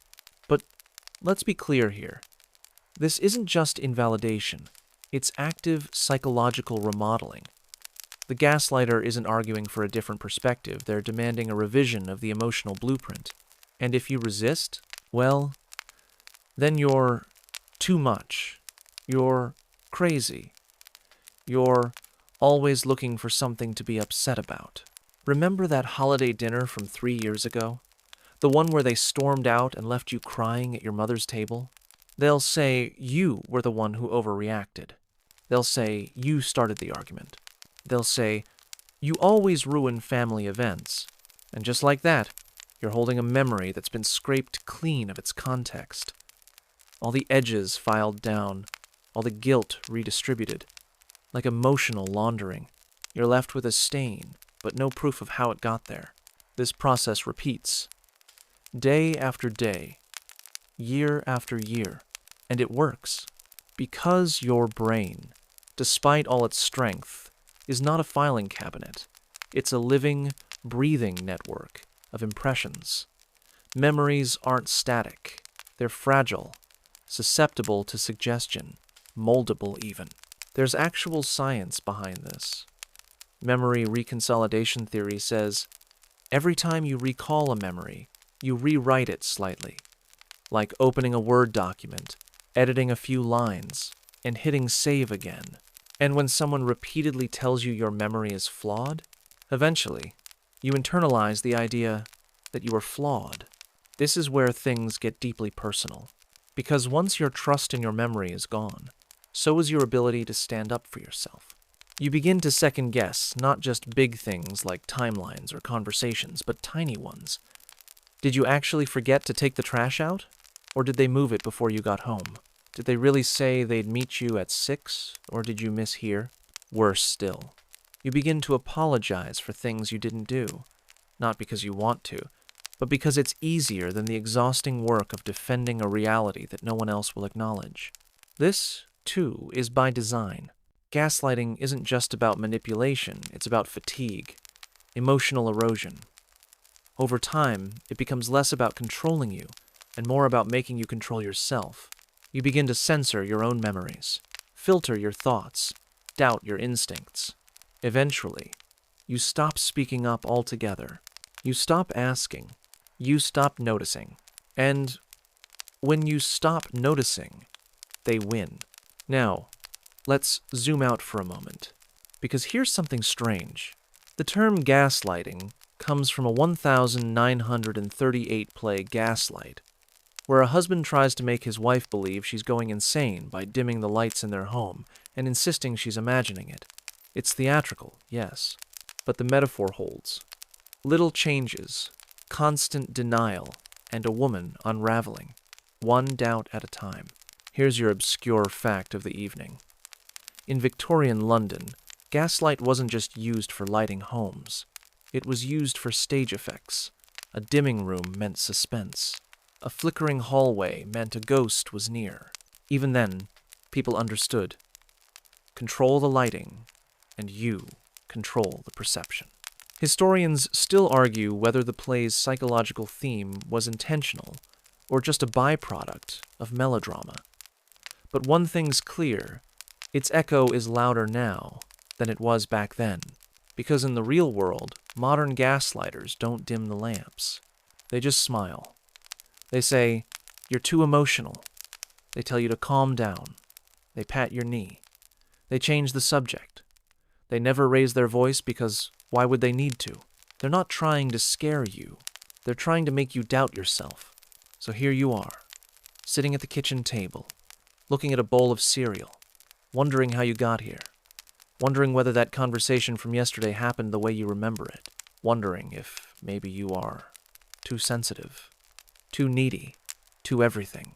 But deep down, beneath the fog and the shame and the weariness, there's a flicker, a faint, stubborn memory of how sure you used to feel, of how clear your voice used to sound, of how easy it was to believe your own senses before someone taught you not to. And that flicker, it's still there, which means they haven't won yet. Now, breathe. Let the noise settle. The room is safe. The light is steady. Your thoughts are yours. And the next time someone says, "That's not what happened," you just might look at them and say, "I know exactly what did." You're back in the kitchen again. Not a fancy, pristine Pinterest kitchen, but the kind that smells faintly of burnt toast and long-standing silences. The cabinet doors don't shut all the way. The light flickers when it rains. It's the sort of place where someone might gaslight you and then hand you a cup of tea with that same hand. This is where the long conversations happen. The kind that look like talking, but feel more like excavation. You try to piece together an old memory, maybe something simple, like a time you went to the store and forgot to buy onions. You're certain it happened one way. He's certain it didn't. And because he's said it with such calm, with such rehearsed, honey-glazed disbelief, you start to doubt yourself. Gaslighting is rarely about the big things. It's not often a blazing, dramatic rewrite of your life story. No, it's quieter, like a dripping tap that eventually floods a basement. A subtle erosion of trust, mostly in yourself. That's the genius of it, if you can call it that. You don't get hit with a hammer, you get hollowed out with a spoon. There's an old case from the 1950s. Obscure, barely a footnote in psychological journals, where a woman kept a diary to track her husband's increasingly strange denials. She wrote down small things, whether she'd locked the back door, the exact time he arrived home, whether she wore the red dress or the blue one. He told her, gently but insistently, that she was always wrong. Her diary became her tether. Historians aren't quite sure what became of her, only that the diary ended mid-sentence. You pour yourself tea in your imagined kitchen. It's probably lukewarm. But still, it grounds you. Gaslighting isn't just someone lying to you. It's someone lying with the intention of making you feel defective for even questioning them. And slowly, as your inner compass starts to stutter, you begin to outsource your reality. You hand it over like a coat at a party expecting it'll be returned. But it won't. Not the same way. The strange thing is, you start to defend the gaslighter. "Oh, he didn't mean to forget," you say. Or, "She's just under stress." This is where memory begins to dissolve into something murkier. Memory is malleable, like warm wax, and gaslighters are master sculptors. They know how to press into the parts of you that are already insecure, how to plant doubt in soft ground. You remember the vacation differently. You remember who said what differently. The word crazy slips in like a stray draft under a door. And then comes the pivot. The moment they accuse you of doing exactly what they're doing, you've brought up their manipulations gently, maybe too gently, and now you're the villain. They say you're the one confusing things. You're the one who's controlling, and they say it in that exhausted tone that makes you feel like apologizing. So, you do. Again. Let's walk back to that earlier memory, the one about the onions. You say, I asked you to pick them up, remember? And they say, you never said anything about onions. You could swear you did. You picture yourself saying it, clearly. You hear your own voice in your head, but they shake theirs with such conviction. You feel the roots of your thoughts start to slip. One researcher compared the effects of long-term gaslighting to cognitive scarring, like the way trees grow around old wounds, still strong, but altered forever. You sit down at your quiet kitchen table, fingers curled around your mug. Maybe I'm overreacting, you whisper. Gaslighters don't just make you question the past. They make you dread the future. Because if you can't trust your own mind, how can you make a decision? How can you hold a boundary, defend yourself, or even tell a story that doesn't unravel halfway through? There's a strange cultural tidbit from ancient Mesopotamia, where judges would hear both parties of a dispute, then blindfold themselves before making a decision, believing that inner clarity required sensory stillness. Perhaps, in a modern metaphorical sense, gaslighting is what happens when someone ties your blindfold for you, but in the direction they want you to look. Now, remember the house from earlier? The one with the flickering light and uneven floorboards? You've begun to redecorate it in their taste. Their furniture, their version of events. The odd part is, they act as though they're doing you a favor. I'm just trying to help you remember correctly. They'll say it while smiling, with soft eyes. And yet, your stomach tightens.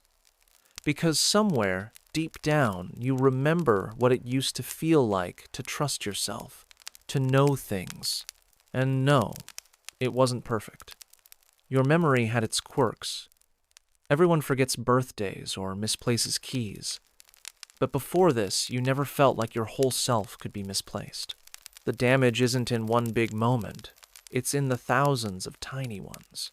Like when you tell a story in front of friends, and they gently correct a detail. No, actually, that was Steve who said that.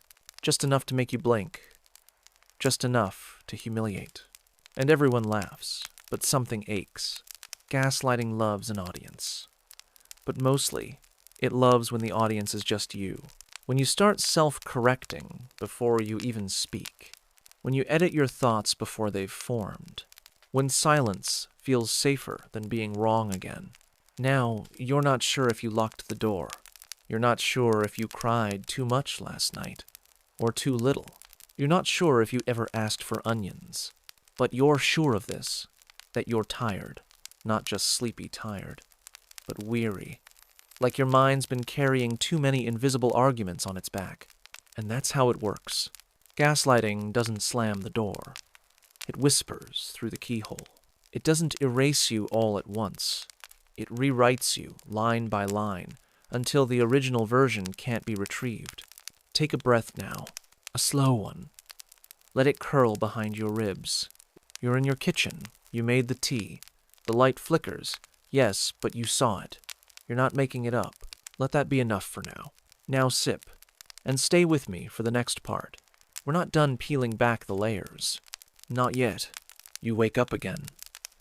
Not literally, of course. You're still lying down, still staring at the ceiling, or letting the hum of ambient noise fold around you like gauze. But your mind stirs. It turns to something that doesn't quite make sense. A feeling, an image, a memory, except it's changed. It used to be clearer, didn't it? Or was it always like this? You're not entirely sure. And that, right there, is the ghost that gaslighting leaves behind. The fog of maybe. In this stretch of our journey, we are not walking forward. We're drifting backward into your timeline. Not all the way back, no childhood trauma hour just yet, but far enough to a time when someone made you doubt your version of an ordinary event. A dinner, maybe. A text conversation. Something simple. Something stupid. But when you remembered it later, they remembered it differently. Aggressively differently. And they were so certain, weren't they? Gaslighting, you realize, doesn't have to be dramatic.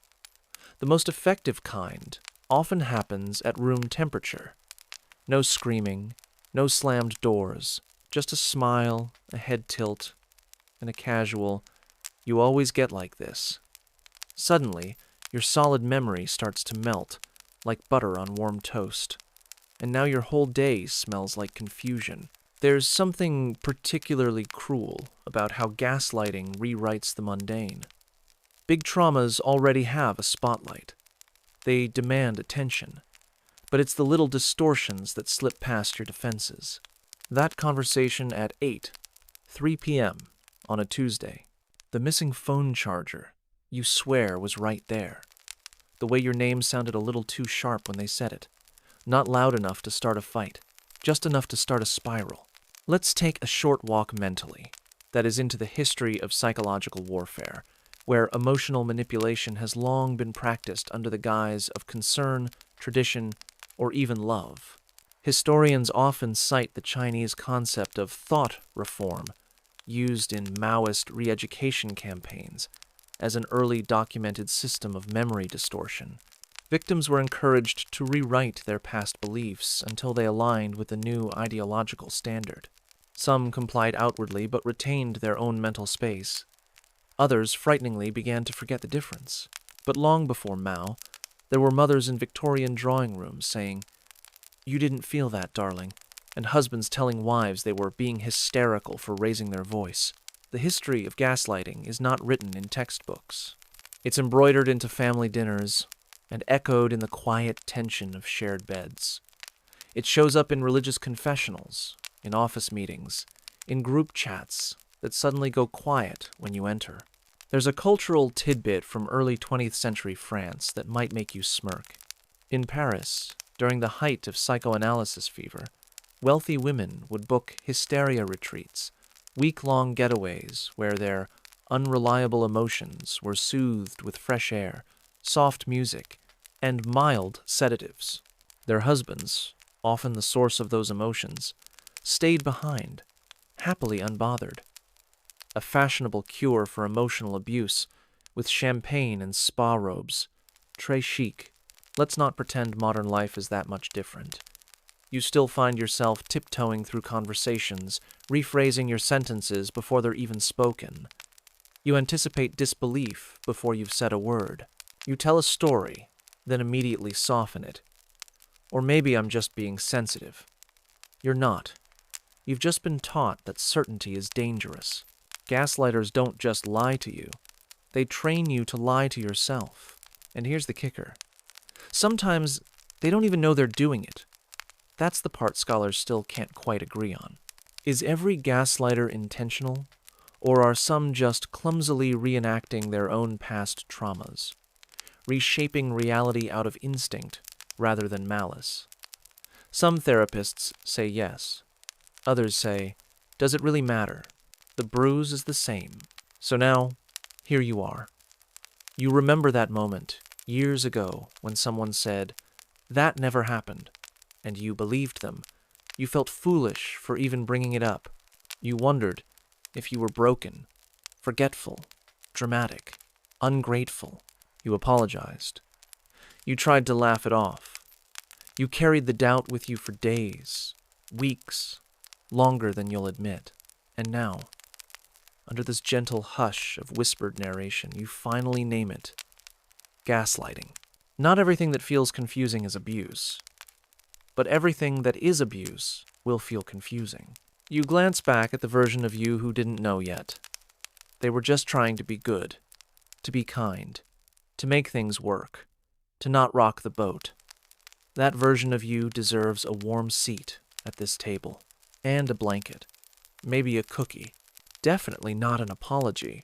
There's a street lamp flickering in the memory palace of your mind. It's one of those old-timey gas lamps fitting, isn't it? The flame flickers high, then low, bright, then dim. Someone walks past and mutters. The light's fine. You're just imagining it. And you nod.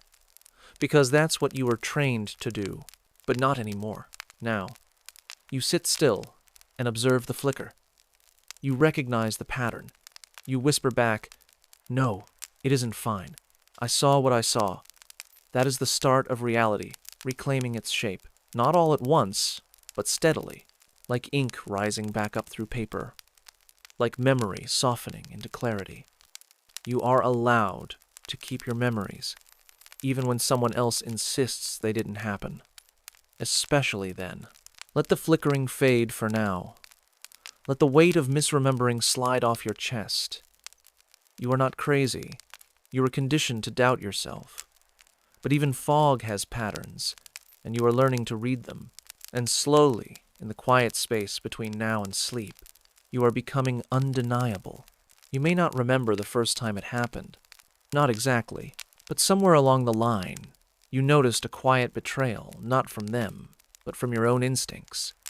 A moment where your gut said no, but your mouth said, okay.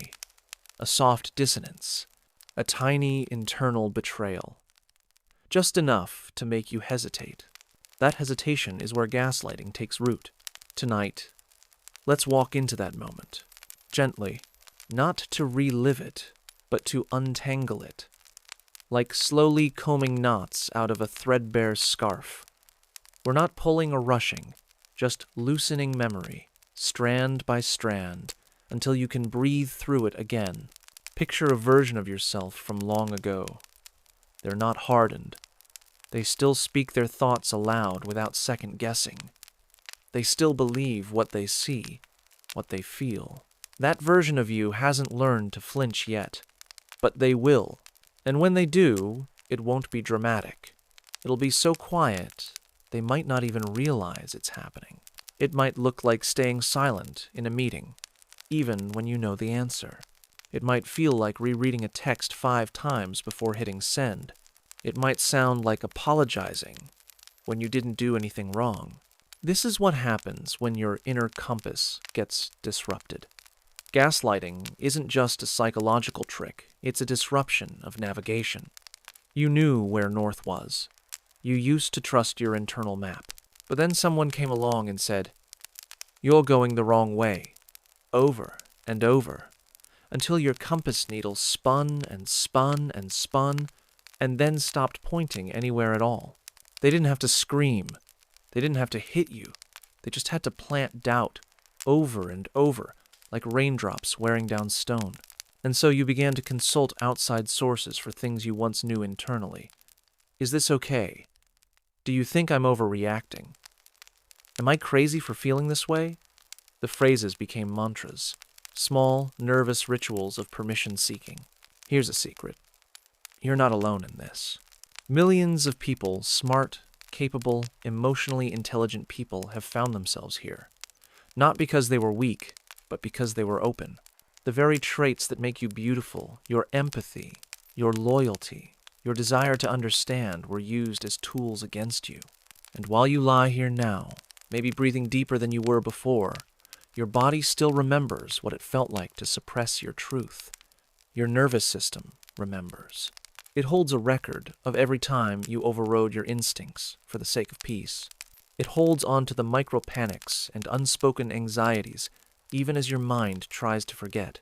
There's an old psychological term called double bind. It means being trapped between 2 conflicting messages, where responding to one means violating the other. For instance, "You should always tell the truth, but if you say that, you'll hurt me."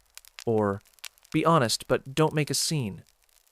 Over time, being in a double bind causes learned helplessness. You stop choosing. You stop speaking. You stop trusting that any option is safe. Gaslighting is a masterclass in double binds. You were told you could speak freely, but punished when you did. You were told you were safe, but treated like a threat. You were told they loved you, but only when you played along. And so you adapted. You minimized. You second-guessed. You smiled when you felt like crying and laughed at jokes that made you feel small. This is the emotional shape-shifting of survival, a choreography of small silences. But silence, when practiced long enough, becomes internalized. You stopped needing them to invalidate you, you started doing it yourself. This is how gaslighting becomes a solo act, even when the gaslighter is gone. You stand in a room, hear a sound, have a thought, Feel a memory flicker, and before it fully arrives, you swat it away. That's not important. Maybe I'm just tired. It's probably nothing. You become your own censor, your own skeptic, your own courtroom judge, throwing out the evidence of your life. Let's stop here for just a moment. Feel your body, not critically, just gently. How does it feel to sit with the possibility that you were right all along? What does it feel like to whisper, I wasn't overreacting. I was reacting to something real. Can you feel it? That hum of truth in your chest? That's the beginning of realignment. Healing from gaslighting isn't about perfectly remembering every event. It's not about winning arguments, or writing exposés, or collecting witnesses to validate your side. No. Healing starts quietly. In moments like this, when you dare to believe yourself, even when no one else is around. You might have heard this phrase before. Your body keeps the score. And it does. But it also keeps the hope. Deep down, even beneath the self-doubt, your body has always wanted to return to itself, to trust its gut again, to speak its truth again. It's just been waiting for safety. Tonight is safe. Tonight, we untangle without judgment. We listen to the versions of you that weren't allowed to speak. We hold them gently. We say, I'm sorry you were ignored. I believe you now. And you don't have to prove anything. You don't need evidence. You don't need witnesses. You just need presence. One of the strangest gifts of recovering from gaslighting is this. You start to fall in love with quiet certainty, not the loud, boastful kind, the kind that sits in your belly like a stone, solid, calm, unmoving.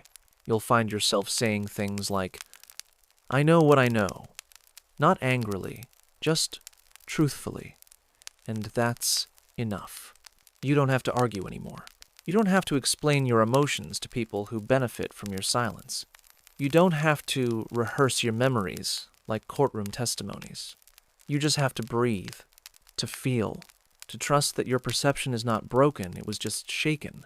And tonight, as you lie here with eyes closed or barely open, that compass inside you, it's moving again. Not wildly, just a small tick. A gentle nudge back toward north, your north.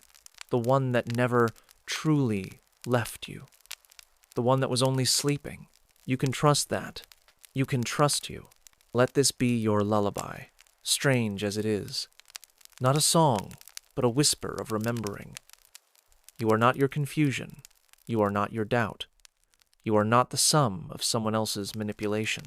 You are the survivor of subtle wars, the keeper of quiet truths, the cartographer of a reality that was nearly erased but not quite. And now, you are returning. Sleep slowly, traveler. You've come so far already, and there's nothing left to prove. You wake slowly now, not in the literal sense, but in the way fog clears after days of drizzle. Something about the silence tonight feels a little amplified, almost like your own thoughts have turned into clinking glass. But you don't question it too much. That's the genius of gaslighting by now. Even your suspicion has been trained to hesitate. That little voice in your head, it started clearing its throat before it speaks. Let's return to our slow unraveling. You remember the metaphorical hallway you've been walking down? Turns out the floorboards creak more the further you go. What once felt like confident footsteps now feel like apologies made out loud to no one in particular. And that's no accident. Gaslighting isn't just about what is said. It's about building an internal echo chamber so perfectly tuned to someone else's voice, you forget what your own sounds like. You think you're having a memory. But wait, was that how it really happened? You're fairly certain you laughed during that dinner, until he said you didn't, and you thought your friend told you she was upset, until your partner explained she's always been jealous. You believe it, not because it makes sense, but because it's easier than questioning the ground beneath your mental feet. You're too tired to cross-examine your brain every night, like it's a hostile witness. Gaslighters are exceptional architects of distortion. One of their favorite tricks? Rewriting time. They'll accuse you of being overly emotional before you even speak. They'll dismiss your past feelings with the phrase, "You were just stressed," and reshape last week like a Rubik's Cube with only one correct side, theirs. In the 17th century, philosopher John Locke introduced the idea that personal identity is tied directly to memory. You are your memories. A comforting thought until someone else gets the eraser. So, if a narcissist can tamper with those memories, does that mean they can edit who you are? It's not just creepy, it's clinical. According to modern research in trauma psychology, false memory implantation is disturbingly effective when combined with emotional manipulation and repetition. Gaslighters don't just make you question your past. They install new pasts, tiny, believable ones. A conversation that never happened, a glance that never occurred, a promise that was apparently a figment of your overactive imagination. You start doubting your own patterns, like you're decoding a language you once fluently spoke. And here's where the echo chamber becomes dangerous. It doesn't need their voice to echo anymore. Yours does the job just fine. You start pre-editing your stories, softening your reactions, replaying moments in your head to ensure they're reasonable enough. You leave out the emotional parts before anyone even asks you to. Here's an obscure little nugget for your nighttime brain pantry.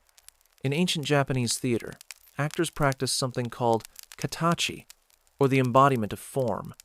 They didn't just act, they absorbed posture, breath, emotion, until it rewired their behavior. In long-term gaslighting, you're playing katachi of a quieter, less certain version of yourself, long before you realize you've become your own understudy.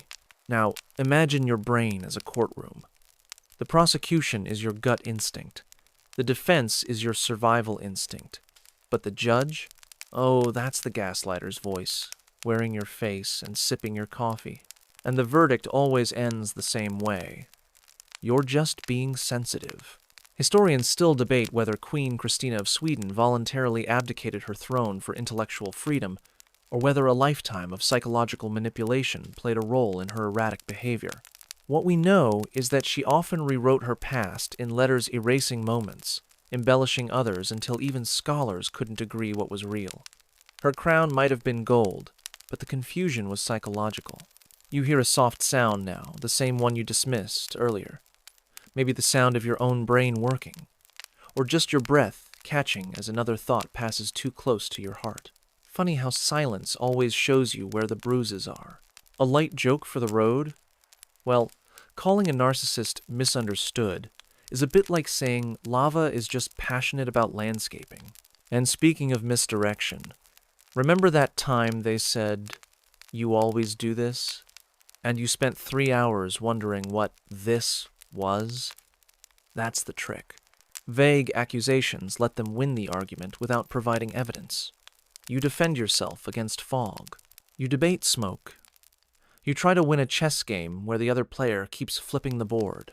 Tonight, let this be your reminder. Your memories are yours. Even the messy ones. Even the ones where you cried for no reason that made sense at the time. Especially those. They are the breadcrumb trail back to yourself. Now close your eyes if they're not already, and think of the softest moment you remember untouched by distortion. A quiet laugh. A breeze on your face. A song you loved before anyone told you it was annoying. That's real. That was you. And it still is. Now, let's keep walking. You've been quiet tonight. Not just in voice, but in thought, in soul. It's the kind of silence that hums beneath your ribs, like your spirit's holding its breath. And maybe, just maybe, it's because you've started to remember. Not just the facts, but the feeling of being lied to in a way that made you apologize for it. Now we drift gently into one of the most sinister aspects of narcissistic abuse. The invisible contract. You didn't sign it. There was no pen, no dotted line, no moment you said, "Yes, I consent to becoming small for the sake of someone else's comfort." And yet, you began to abide by the terms anyway. That's how clever it is. The narcissist doesn't present the contract as rules. Oh no, they present it as love, as loyalty, as If you really cared, you would. And over time, you agree to things you would have once sworn off. You agree to be quiet during their bad moods. You agree to question your own judgment. You agree not to have needs louder than their convenience. The trick of the invisible contract is that it never feels like a moment. It feels like 100 small choices, like folding yourself in half to make room on a couch that was always big enough for two, like apologizing before you've even been accused. And let me tell you something you were never told. Breaking that contract doesn't make you a villain. It makes you free. You see, the narcissist didn't love you. They loved what you could reflect. That's why they mirrored your traits early on, your humor, your goals, your kindness. Not to admire them, but to own them, to blend into your world like a shadow, only to later convince you that the light came from them all along. You've been sold the idea that keeping the peace is noble, but sometimes peacekeeping is self-abandonment with good manners. And narcissists love polite prisoners. You were easier to control when you worried about hurting their feelings more than protecting your own. Let's pause here for a quiet metaphor, shall we? Picture a lighthouse. Tall, solid, steady, built to endure storms and warn ships of rocky shores. That's you, or rather, the version of you before the contract. Now imagine someone climbs that lighthouse, not to seek shelter, but to turn off the light, so they can convince you there was never a storm to begin with. That's the narcissist. Not only do they sabotage your warnings, they call you paranoid for sensing danger. You are not paranoid. You are prepared. The invisible contract also comes with clauses. Unspoken, of course. Clause 1. You must always be available when I need you, but I may disappear when you need me. Clause 2. Your past pain is drama. My past pain is context. Clause 3. You must prove your worth, but never ask me to prove mine. If any of those sound familiar, you weren't loved. You were used. And here's the wild thing. You can love someone and still be manipulated by them. Love is not a shield against harm. It's a door. One that, in the hands of a narcissist, gets locked from the outside after you walk through it. Do you remember a time when you laughed without checking someone's face first? A time you wore your favorite outfit without wondering if they'd say you were trying too hard? A moment when you didn't flinch at a text notification because your stomach knew before your brain did that a storm was coming? That was the real you. And you're still in there, hiding under contracts you never meant to sign, whispering beneath the surface, waiting for you to hear yourself again. The brain does something fascinating under long-term emotional manipulation. It starts to adapt to keep you safe. Your amygdala, the part responsible for threat detection, gets hypersensitive. You notice tone shifts, subtle expressions, mood changes, long before they're visible to others. That's not weakness. That's survival. You became an emotional sommelier, detecting subtle flavors of contempt and guilt-tripping. It's exhausting, but it's evidence that your nervous system worked overtime trying to protect you. You were never too sensitive. You were tuned like a violin that played through fire. The good news? That sensitivity can also be your rescue rope. It can tell you when something doesn't feel like safety, even if it looks like love. It can be your early alarm that a new contract is being offered, cloaked in compliments. Healing from narcissistic abuse is not just about cutting ties. It's about rewriting the agreement. Not with them, with yourself. Your new contract might read like this: I will not shrink for someone else's comfort. My intuition does not require proof to be valid. I am allowed to take up space loudly, joyfully, without justification. Let those words settle on your skin like moonlight. You are not hard to love. You are just loved conditionally. You are not difficult. You are expected to be easy to exploit. Some people will only respect your boundaries once they lose access to you. And that's okay. You are not required to keep bleeding to prove you were wounded. You don't owe anyone a front row seat to your recovery. especially not the one who broke the stage. Now, take a long, deep breath. And remember, the person you're becoming is not the revenge. They're the rebirth. You have learned a new language, one that speaks softly to your scars, one that doesn't require translation or permission, one that says, "You're home now." Tonight, let the invisible contract dissolve like ink in rain. Let your worth swell up in your chest without apology. Let your body rest without checking someone else's emotional forecast first. You're allowed to sleep peacefully now. You're allowed to be whole. So, you've walked this far through the misty corridors of memory, through gaslit gardens and shadowy doors. And now you arrive at something strangely tender. Not tender in the sweet, sentimental way. Tender, like a bruise. The kind you forget about until you accidentally bump into it on the kitchen counter, and suddenly everything comes rushing back. Tonight, let's wander down the quiet hallway of emotional dissonance, the disorienting echo chamber where your heart says, "Something is wrong," but your mind, skillfully manipulated, replies, "No, no. This is love." You see, gaslighting doesn't always scream. Sometimes it whispers in the voice of someone who once kissed your forehead and memorized your coffee order. The same person who now makes you question whether you're too sensitive for flinching when they raise their voice. The voice that once soothed you now replays in your head like a corrupted lullaby. This is where emotional dissonance takes root. Not in the loud betrayals, but in the eerie quiet, the emotional equivalent of walking into a room and forgetting why you came in. You feel it in your stomach before your brain dares to catch up. And the psychology behind this? It's diabolically elegant. When someone gaslights you consistently, your nervous system adapts like a person learning to walk in high heels on cobblestones. Wobbly at first, painful later, but eventually, you learn not to fall. You learn to ignore the blisters. You learn to smile through the pain, because they told you it's just part of the dance. Historically speaking, the term cognitive dissonance was coined in the 1950s by Leon Festinger, a man who observed that when people are presented with evidence that contradicts their beliefs, they don't always change their minds, they often double down, especially when those beliefs are tied to identity, love, or survival. Think about that. If you've wrapped your entire reality around someone built your emotional scaffolding with their attention, their approval, then challenging their narrative means risking the collapse of your world. So, the brain does what it always does. It protects you, even if that means lying to you.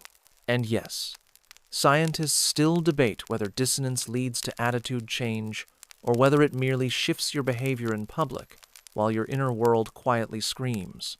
In a way, gaslighting thrives in this neural no man's land. It tells you two things that cannot possibly be true at the same time and insists that both are. You're overreacting, they say. Then later, you don't react enough. Your compass spins, your gut clenches, and your memories start to warp like vinyl left in the sun. By now, maybe you recognize this sensation. The quiet dread of checking your phone after a long day and wondering, what version of them will I get today? Will it be warmth, coldness, a carefully rationed silence that makes you beg for scraps of attention like a street performer waiting for coins? And yet, when it's good, when it's good, it's cinematic. They touch your hand and look into your eyes with such precision it feels like choreography. The kind of moment that makes your inner child weep because they've never been seen like this before. You'll excuse 100 transgressions for that one look. And that's the point. Gaslighting attaches itself to the soul through a system of reward and confusion. Intermittent reinforcement, they call it. It's the same principle that keeps gamblers pulling the slot machine lever. Not because they win, but because maybe this time they might. Now, let's step aside for a strange cultural detour, shall we? In 18th century France, there was a psychological phenomenon called folie à deux, or madness of two. Essentially, two people sharing a delusion, a shared psychosis, sometimes one dominant, the other submissive. Historians still argue whether it was true madness or just an early misunderstanding of trauma bonding, but the metaphor works. In a gaslit relationship, you're living inside someone else's dream, or more accurately, their nightmare. But they've added twinkle lights and a welcome mat. You co-author reality without knowing your pen is made of disappearing ink. And by the time you realize it, you're too far in to find the original script. This section of the journey is where most people either stay or break. Breaking looks different for everyone. For some, it's a quiet sob at the sink while the kettle boils. For others, it's finally hitting block after deleting and reinstalling the messaging app 27 times. And sometimes, it's just the softest whisper of truth. I don't believe them anymore. Not believing them doesn't mean you stop loving them right away. Let's not pretend this is a romantic movie with a satisfying third act. It's messier than that. More like peeling wallpaper that reveals older, moldier wallpaper underneath. But with each layer you scrape off, the air feels a little clearer. And that, dear dreamer, is the beginning of emotional detox. In therapy circles, they call it reparenting. In sleep circles, it's the moment your nervous system exhales. And here, in this sleepy spiral of soft truth, it's where we plant a flag and say, this is real. I feel it, even if no one else sees it. Remember that street you passed earlier, the one full of fog and flickering lights? You walk back down it now, only this time you recognize the tricks. The sleight of hand, the way the shadows used to scare you, but now they just look like curtains waving in the wind. This is what happens when clarity creeps in. Not loudly, just enough to remind you that your memories were never the enemy. They were just waiting to be believed again. So you sit down, not out of exhaustion but relief. Your thoughts, once scrambled like eggs at a Sunday brunch, now begin to line up. Not neatly, but honestly, one by one. And even if no one claps, even if no one believes you yet, you do. That's more than enough. Now stay here a while. Let your breath deepen. You've earned this quiet. You don't remember exactly when your boundaries became negotiable. Maybe it was the second time you apologized for something you didn't do. Or the fifth. Or maybe it was when you let them explain to you why your feelings were a bit much. You nod. You shrink. You label it sensitivity and try to be smaller next time. Gaslighting doesn't start with lies. It starts with your willingness to explain yourself. There's a moment, quiet and missable, where you choose peace over truth, where you tell yourself, maybe they didn't mean it that way. And that's the exact spot where the mirror begins to fog. Tonight, you're standing in that fog, and your reflection is a stranger holding a story you barely recognize. Let's pause and take a breath. Long inhale, slower exhale, because this isn't just about memory anymore. It's about identity. Who are you when your story isn't trusted? Who do you become when your inner narrator is hijacked? You used to love telling stories about yourself. Now you second guess whether those stories are real.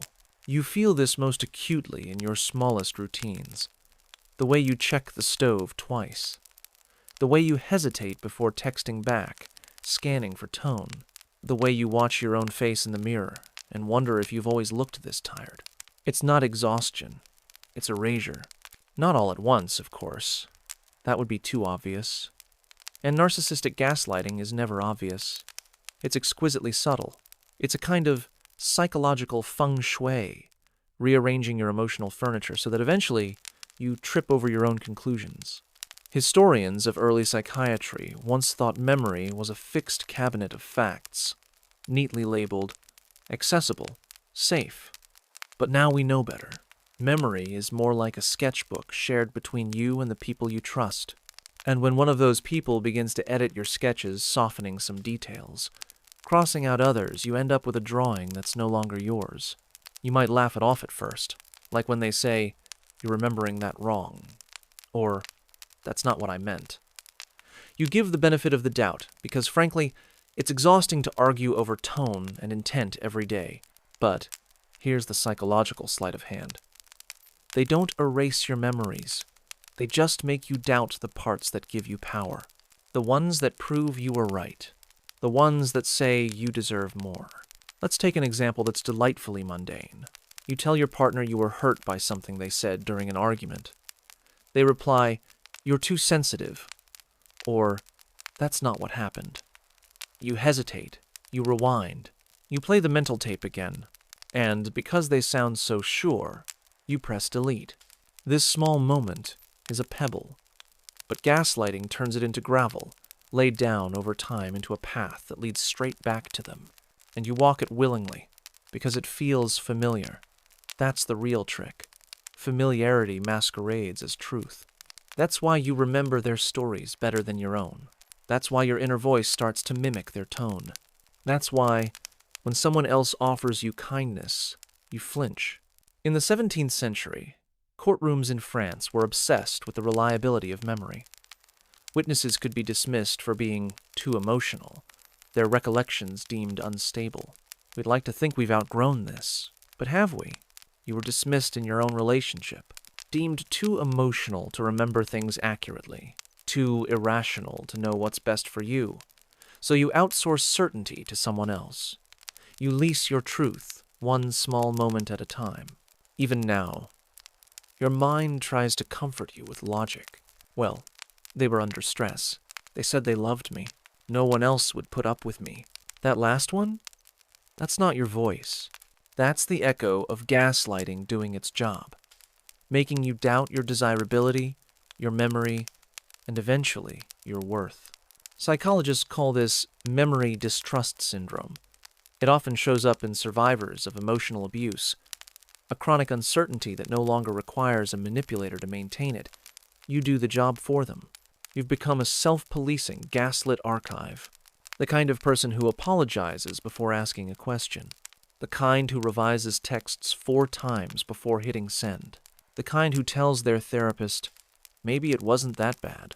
And yet, despite all this reshuffling, some part of you remembers. A flash of clarity here, a visceral ache there. That birthday you spent alone, even though they said they'd come. The night you cried in the bathroom because they said you were embarrassing. The feeling of having to prove that you were telling the truth again. No, your memory isn't broken. It's bruised. And like all bruises, it still remembers the pressure. Culturally, we're terrible at talking about this. We like our villains with horns and our heroes with clean scripts. But psychological manipulation rarely wears a costume.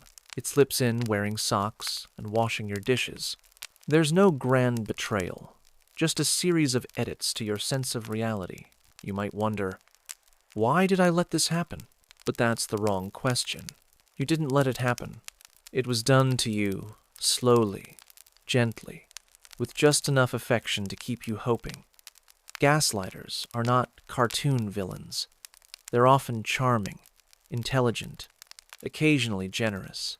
That's what makes them effective. And it's also what makes you blame yourself. Let's be clear. Love doesn't erase your memories. It honors them. So if someone insists that your experience isn't real, they're not loving you. They're curating you. Historians still debate whether certain early civilizations even understood the concept of psychological harm. There's no ancient word for gaslighting. But there were still gods who twisted truth and mortals who suffered under their whims. So perhaps the concept is older than language. You, dear listener, are not alone. There are entire fields of psychology dedicated to understanding how manipulators reshape the world around them, how they infect conversations, how they borrow empathy to forge control. Tonight, we name what happened to you. It wasn't forgetfulness. It was rewriting. It wasn't drama. It was defense. It wasn't weakness. It was survival. You are not crazy. You are not broken. You are not overreacting. You are simply waking up in the middle of a story someone else has been telling with your voice. And now, You're gently beginning to take the pen back. Let that settle in your chest for a moment. The quiet rightness of it. You are remembering again. Not perfectly, not all at once, but truth has a rhythm. And yours is returning. Now, slow your breathing. Let your chest rise like a calm tide. Let it fall like the end of a sentence that never needed defending. You're doing beautifully. And this next part, you get to write it. You are still here. That itself is a small miracle. By now, the patterns are no longer whispers in the dark, they're visible, etched across your inner walls like chalk outlines on a dimly lit street. You've watched how the gaslighter pries memories loose, one cracked tile at a time, replacing them with softer, safer lies. Not safer for you, no, never that, but safer for them. You're simply expected to forget your original floor plan. Start walking in circles and call it progress. Tonight, you take another walk through your own mind. But it's not a memory lane. It's more like one of those amusement park mirror halls, except you're the only attraction, and nothing quite lines up. You reach for a reflection of a time you were sure you said no, and suddenly, the mirror fogs. Did you really say no? Or was it just a hesitant silence? They certainly remember it differently. And oh, how confident they are in their version. Gaslighting thrives on that confidence. It doesn't shout. It leans in close and murmurs. That's not how it happened, with a smile so genuine you almost thank them for correcting you. Almost. You recall how this all started with subtle contradictions. You always overreact. You're too sensitive. You just imagine that. Like sugar stirred into tea, those phrases dissolve quietly but change the whole flavor. You drank it down because you didn't want to argue over the details. The brain, ever eager to cooperate, adjusted itself accordingly. The cost? Only your sense of certainty. Gaslighting isn't always loud or cruel. Often it's gentle. Gentle like a pillow over your face. And maybe that's the most sinister part, how kindness gets weaponized. A birthday card handed to you after a brutal argument. A gift given just after a boundary was crossed. These gestures are not apologies. They are bribes. Souvenirs from a reality they want you to buy into. Collect enough, and soon your emotional map is cluttered with red herrings. But let's slow down. Let's drift into the past. Not yours this time, but one borrowed from history. In the early 20th century, a Viennese psychoanalyst named Alfred Adler noticed how memory could be molded not by what happened, but by how it was interpreted. He believed that memory was less about truth and more about personal meaning. It's no wonder, then, that gaslighting works best when it subtly adjusts not just your recall, but the meaning you attach to it. Historians still debate whether Adler's theory underestimated the permanence of traumatic memory, but whether fleeting or fossilized, memory is malleable. It's no coincidence that totalitarian regimes have always loved a little historical gaslighting. Consider the curious case of the Soviet Union, where photo manipulation was standard practice. Enemies of the state weren't just imprisoned, they were erased from group photos, cut out like paper dolls.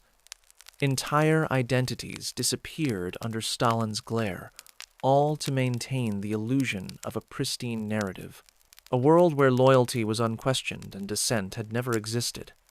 Sounds oddly familiar, doesn't it? Now, turn inward again. Remember the time you apologized for something you were never responsible for? That wasn't politeness. That was survival. You were rewriting history on demand. You may have once had a friend, someone outside the web, who noticed something was wrong. But by then, the script was already flipped. She's jealous, they told you. He's always been dramatic.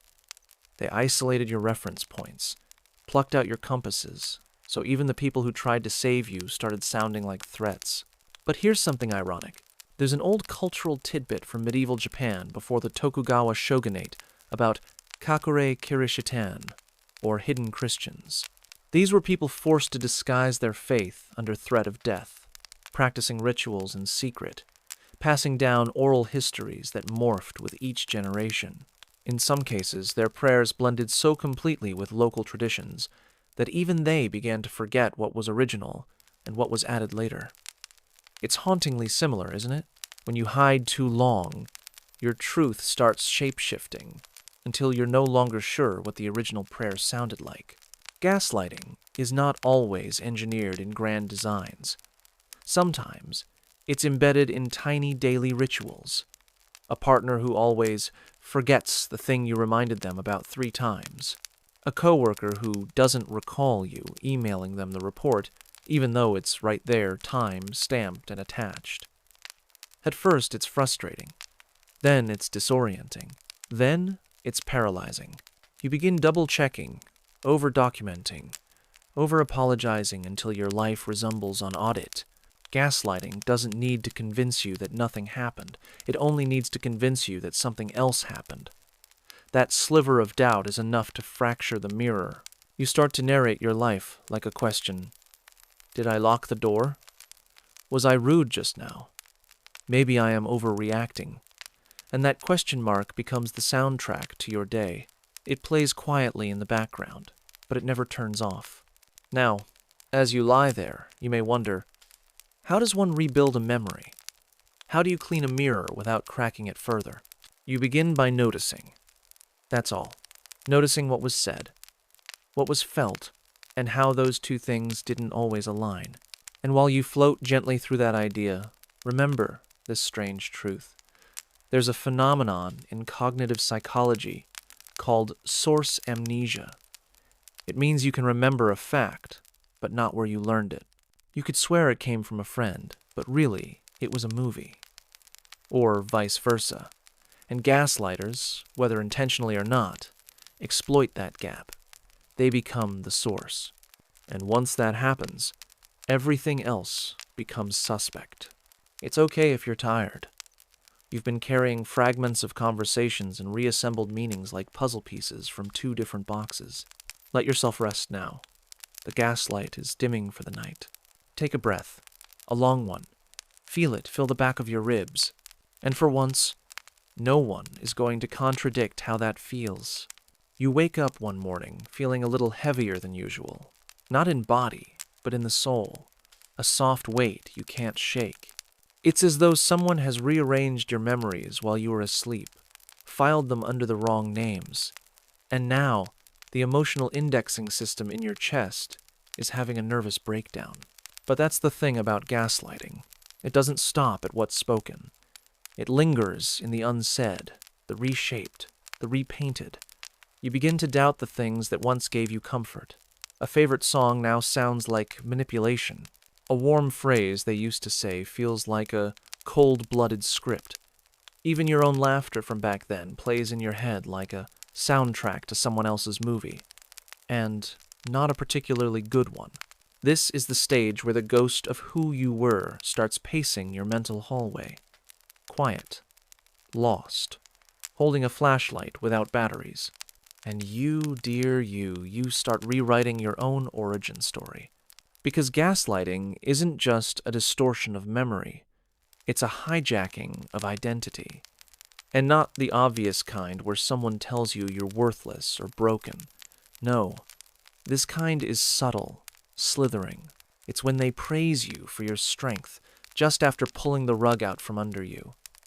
When they applaud your independence only after they've isolated you from every emotional landmark that made you who you are. You begin to adopt language that isn't yours, tone that isn't yours, preferences that aren't yours. Suddenly, you hate avocado toast even though you used to post about it with spiritual reverence. Or you say things like, I'm probably just being dramatic, even though you used to stand up for nuance like it was a religion. You weren't always like this. Once upon a time, you knew how to name your feelings without apologizing for them. Once upon a time, the word too sensitive rolled off your back like water off a well-adjusted duck. But now you hesitate. Now you buffer. You say things like, maybe I misunderstood even when you didn't. You rerun conversations in your head like old security footage, zooming in on every moment you might have blinked wrong. You gaslight yourself because someone taught you to. And this is where the real work begins. The quiet revolution. The long, soft rebellion. It starts with a sentence. No fireworks. No grand finale music. Just, that did happen. 4 words. Earth-shaking when said aloud. That did happen. He did say that. She did leave you there. They did laugh when you cried. It wasn't in your head. It wasn't overreacting. It wasn't a bad memory, it was a real one. And now, it's your job to build a fence around it. To protect it from the termites of doubt. You see, memory isn't just a recording device, it's a muscle. And after long-term gaslighting, that muscle atrophies. But it can be rebuilt. Start small. Remember the shirt you wore on your 24th birthday? The way the cotton tag scratched your neck just a little? The way the sun hit the sidewalk when you stepped outside, trying to outrun a feeling you hadn't named yet? That memory is real. It belongs to you. It wasn't fabricated in some late-night emotional fever dream. You were there. You lived it. You saw it. And no amount of rewiring from someone else's script can take that away. Historians have a term for this emotional restoration process. Revisionist memory. Not to be confused with revisionist history. One helps governments lie. The other helps survivors tell the truth. You're doing the latter, in case that wasn't clear. Now, let's go back to the idea of emotional muscle memory. Ever noticed how you flinch at certain tones, even if the person speaking means well? That's not paranoia, that's neurological pattern recognition. Your brain is a historian too. It just wears a bathrobe and drinks too much coffee. And every time you say, "No, I do remember that," your neural pathways throw a little party. Streamers, confetti, sparklers. Not visible ones, of course. That would be deeply concerning. But tiny biological ones. You're creating new brain maps to mark old truths. Let's look at something historical, because it's bedtime and you secretly love nerdy facts. In ancient Egypt, memory was considered a sacred function of the soul. The Ka and Ba were believed to carry your identity through the afterlife, but only if your heart remembered who you were.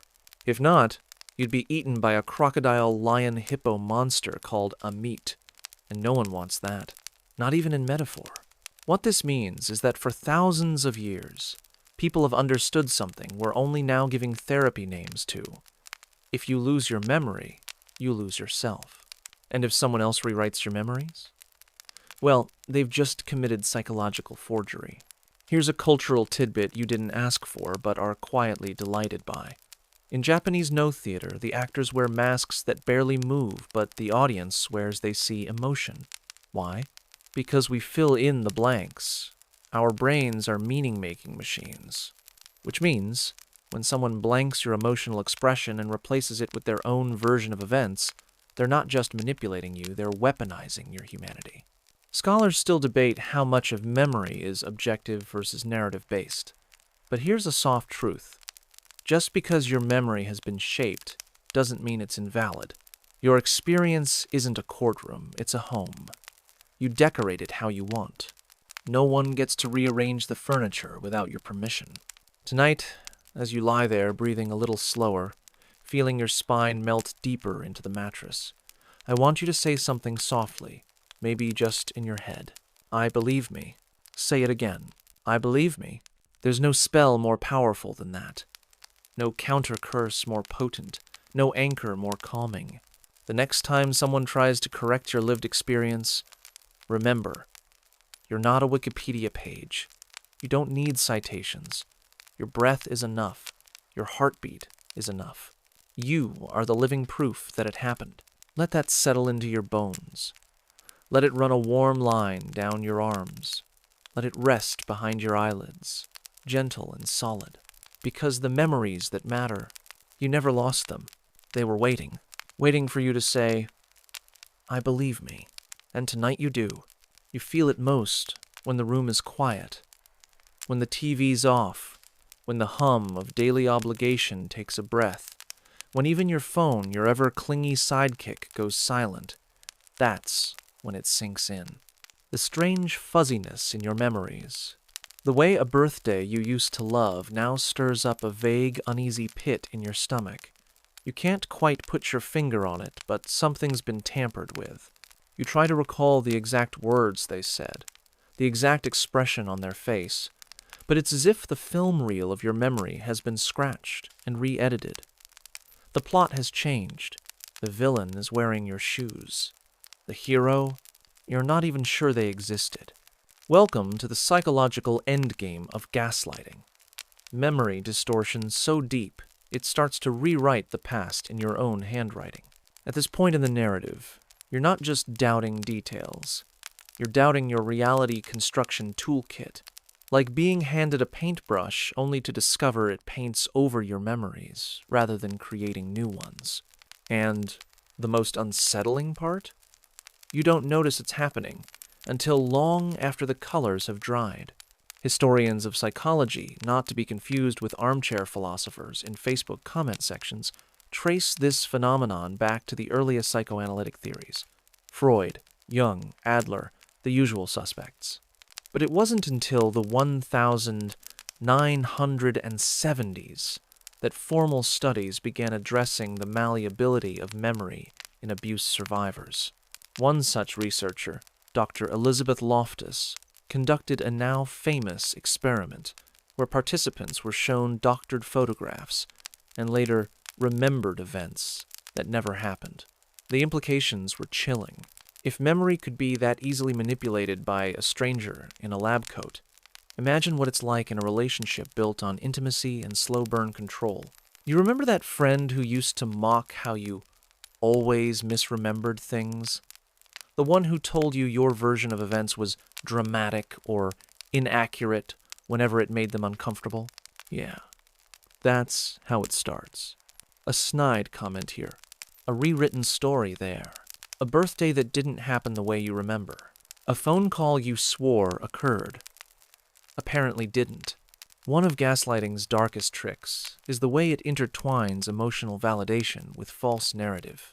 You're encouraged to confide, to open up, only to have those vulnerabilities weaponized and used as proof of your own distortion.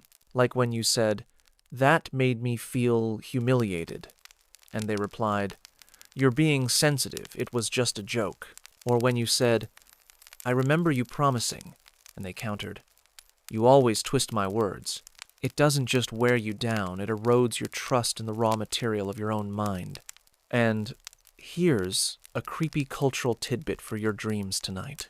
In ancient Roman legal courts, there was a practice called testis unius, testis nullius, meaning one witness is no witness. A single person's account was legally considered worthless unless corroborated. In today's psychological reality, you become that single witness, and your own mind? It starts to mistrust itself.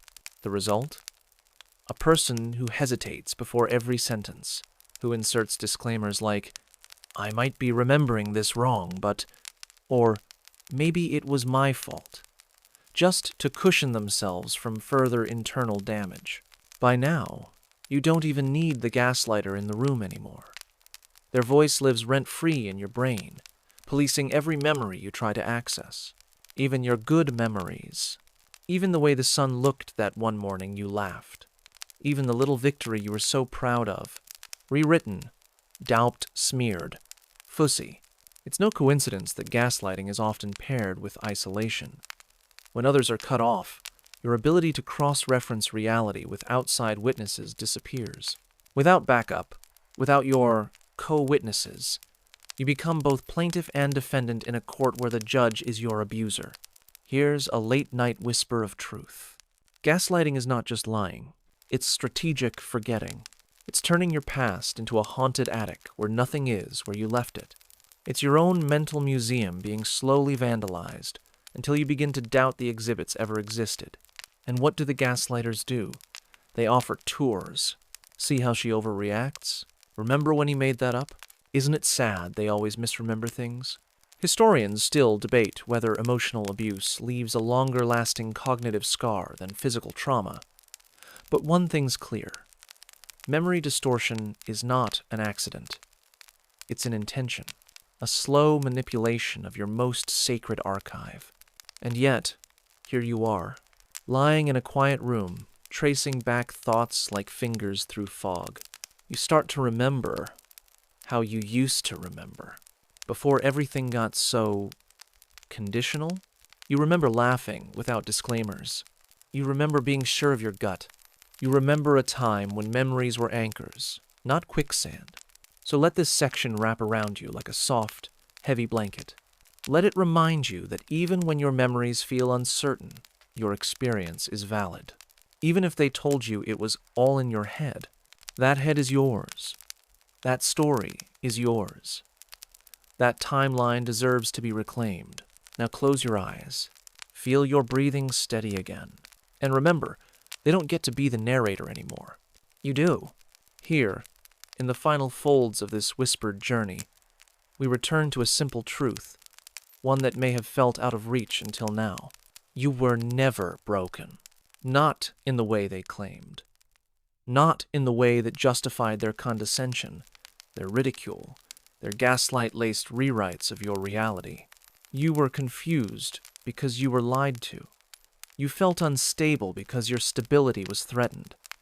You questioned yourself because someone worked tirelessly to make you question everything. That is not weakness.